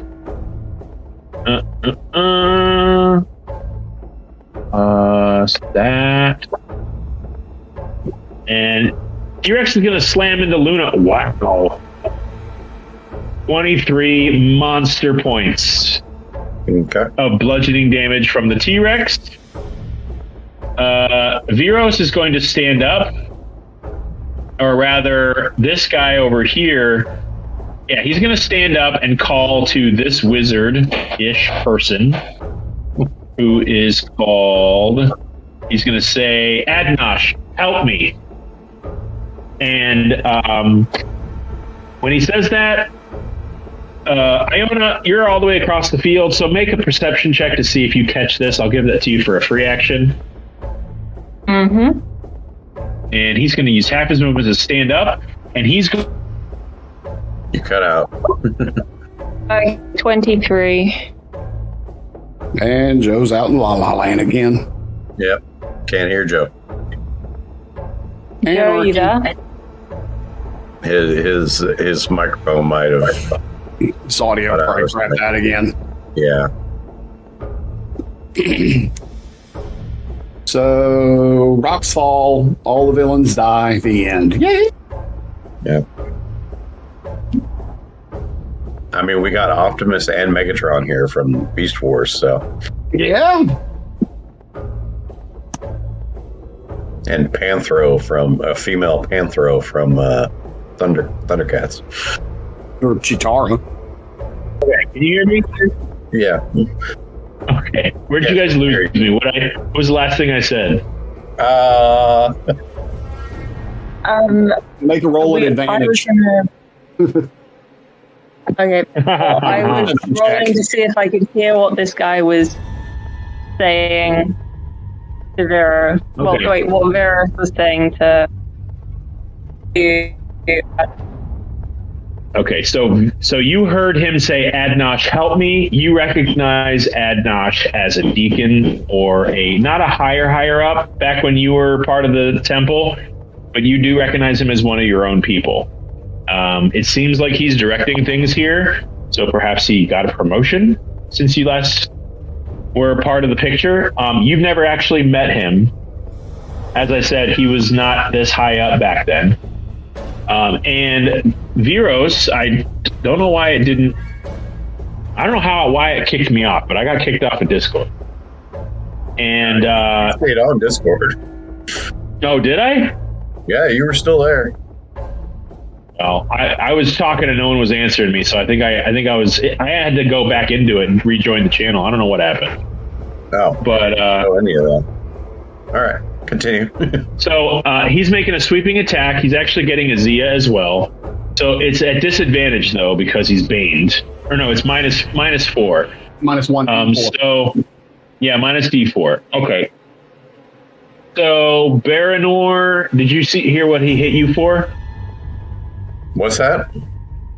He hit at you with 2 attacks, and he's doing a sweep attack, so he's hitting everybody. Okay. Okay. So one was a miss. The other one was a 16. That also misses. Okay, so here's the second attack against Luna. That's not great. That's a 10. And let's do 2 attacks against Aziiya. That's a 15, which does not hit her. Another 15, which is not hit. He missed every single attack. Holy shit. We started that's okay. Good, so, you know. Yeah, he did. Okay. So, all right. He is going to choose. This guy right here is going to choose Ravish, because he is also looking in your direction. He sees you emerge from your tent. He's going to cast Blight on you. I need you to make a Constitution saving throw, please. Counter spell at 5th level. Okay. At 5th level, he also has counter spell. And where is Yuno at? He is out here. All right, so Yuno is going to cast counter spell against him. Let's see. At 5th level, so that's what, a 15 DC? Or is it 8 plus the spell level? The creature makes a Constitution saving throw. DC 17. On a failed save, the spell dissipates with no effect. They changed it up. Oh, whoa. Did they now? Okay, so you counterspelled him, so you roll and get above a 17. No. The creature makes the Constitution saving throw. Oh. Rolls the Constitution. Oh, okay. Okay, well, I got a natural 9. So, fizzle. Okay, so he does not cast Blight against you. So does that mean you can't counterspell against it? How does that work? I don't know if the same creature can cast a spell and then cast counterspell as a reaction. I think if I cast it on you, you have to roll it, but I'm going to have Yuno cast it on him. So I guess it fails. Okay. Here's how it works. I'm gonna have him roll for himself. And then if I pass, you have to roll for your counterspell. And if you pass, he already failed his con save. Yeah, I know, but I'm saying, what if he cast it against you so that your counterspell doesn't work? Okay. You know what I'm saying? Yeah. So I'm saying if we chain this, where you counterspell him, he counterspells you, you counterspells him, then my guy, the wizard, would have to pass his con save, and then you'd have to pass your con save, and then he'd have to pass his con save again in order for it to be completely fizzled out. Or in order for it to I'm getting confused by the logic. I love it when they change the rules. I just love it so much. All right, I'm going to say you burn a spell slot and it works. Well, it looks like if you get counterspelled, doesn't the spell slot not get burned though? Yeah. Yes, it does. It says here on a failed save, dissipates no effect, and the action, bonus action, or reaction used to cast it is wasted. If the spell was cast with a spell slot, the spell slot is not expended. Yep. So it just wastes your reaction. It's just a wasted action. Yes. Okay, so you still hold on to the spell slot that it would have used, but correct actions. Yeah, that's right. Okay. It's not as harmful as it used to be. Okay, so his con save for Yuno's counterspell is a 14, which fails. So he gets counterspelled no matter what. Yes. Okay, so everybody's reaction is used. That's what I'm getting at right here. His action, my reaction, and Yuno's reaction for this turn have been used. And his action and his reaction, too, because he tried to counterspell you. That's correct. He lost his action and his reaction, so all he's got left is a bonus action. Jesus. All right. Jesus. How complicated can we make this stupid spell that I hate so much? All DMs hate counterspell. Let's do all wizards versus all wizards. Let's see see how high we can get the chain to go. It's like watching Ken and Ryu in Street Fighter just throwing fireballs at each other. Yeah. Constantly. All right. Ooh, that's not even the end of my turn. So where Yuno is right here, you're going to see a collection of snakes gather into a swarm right there. You're going to see a collection of snakes gather in a swarm next to Kravish. And you're going to see a collection of snakes gather next to Barano. They're all going to make an attack. Okay, that's probably going to be a melee attack, I think. Actually, they can occupy your space, so they're totally going to do that. You are now one with snakes. How's that feel? Does that feel good? There are snakes all up on you. Okay. Bites. Let's do bite. Do it. Why did it have to be snakes? Because I'm evil. All right, so the bite against Kravish, that's going to be pretty high. That's going to be a 21. Yeah, that is. I need you to make a Constitution saving throw, please. 22. 22 passes. You're taking this no matter what. 9 points of piercing damage, and you take half of this in poison damage. You're taking 6 points of poison damage. You passed your con save, so you are not poisoned. Baranor, let's do one on you. Oh, that's pretty good. That's going to be another 21. That misses. 21 misses you? What is your AC? You have a 22 AC? I have a 22 AC. Oh my god. You're like slippery. Well, let's see about Yuno. And he got a natural 2 against Yuno. He doesn't even have to do shield. Alright.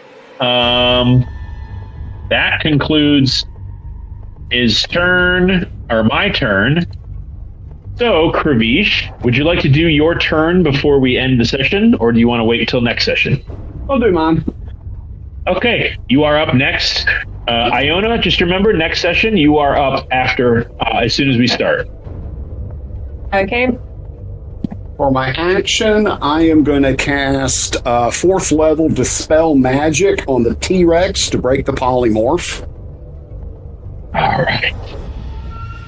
Right. What do I have to roll again? Is that you said Dispel Magic. Okay. Now, if I use a higher level spell slot, you automatically end a spell on the target if the spell's level is equal to or less than the level of the spell slot you use. I used a 4th level spell slot. Okay. Polymorph is a 4th. He did not upcast it. So his polymorph goes bye-bye. Okay. He returns to a normal man, and I will just double this guy because I don't at the moment have a mini for him as a human. Just miniaturize the T-Rex. What? It doesn't make no sense. It's a mini wreck. Okay. A lot of spells burning off here. Okay, that is your action. That is my action. And then for my movement, I am going to risk an attack of opportunity. Okay. And I am going to move to here. All right. Do you want to do an attack of opportunity, or do you want to do a strength save to see if you can? Do you want them to do a strength save to see if they stay with you? Because they are wrapped around your body. Okay. It's kind of gross. Okay. So I guess we probably would have to do Contested contested acrobatics, Okay. like a grapple. Yeah, definitely. Let's see what theirs is. It's probably not good. No, not good. They do not have a high strength. I got a 13. All right. 18 on acrobatics. Okay. So I was able to break free.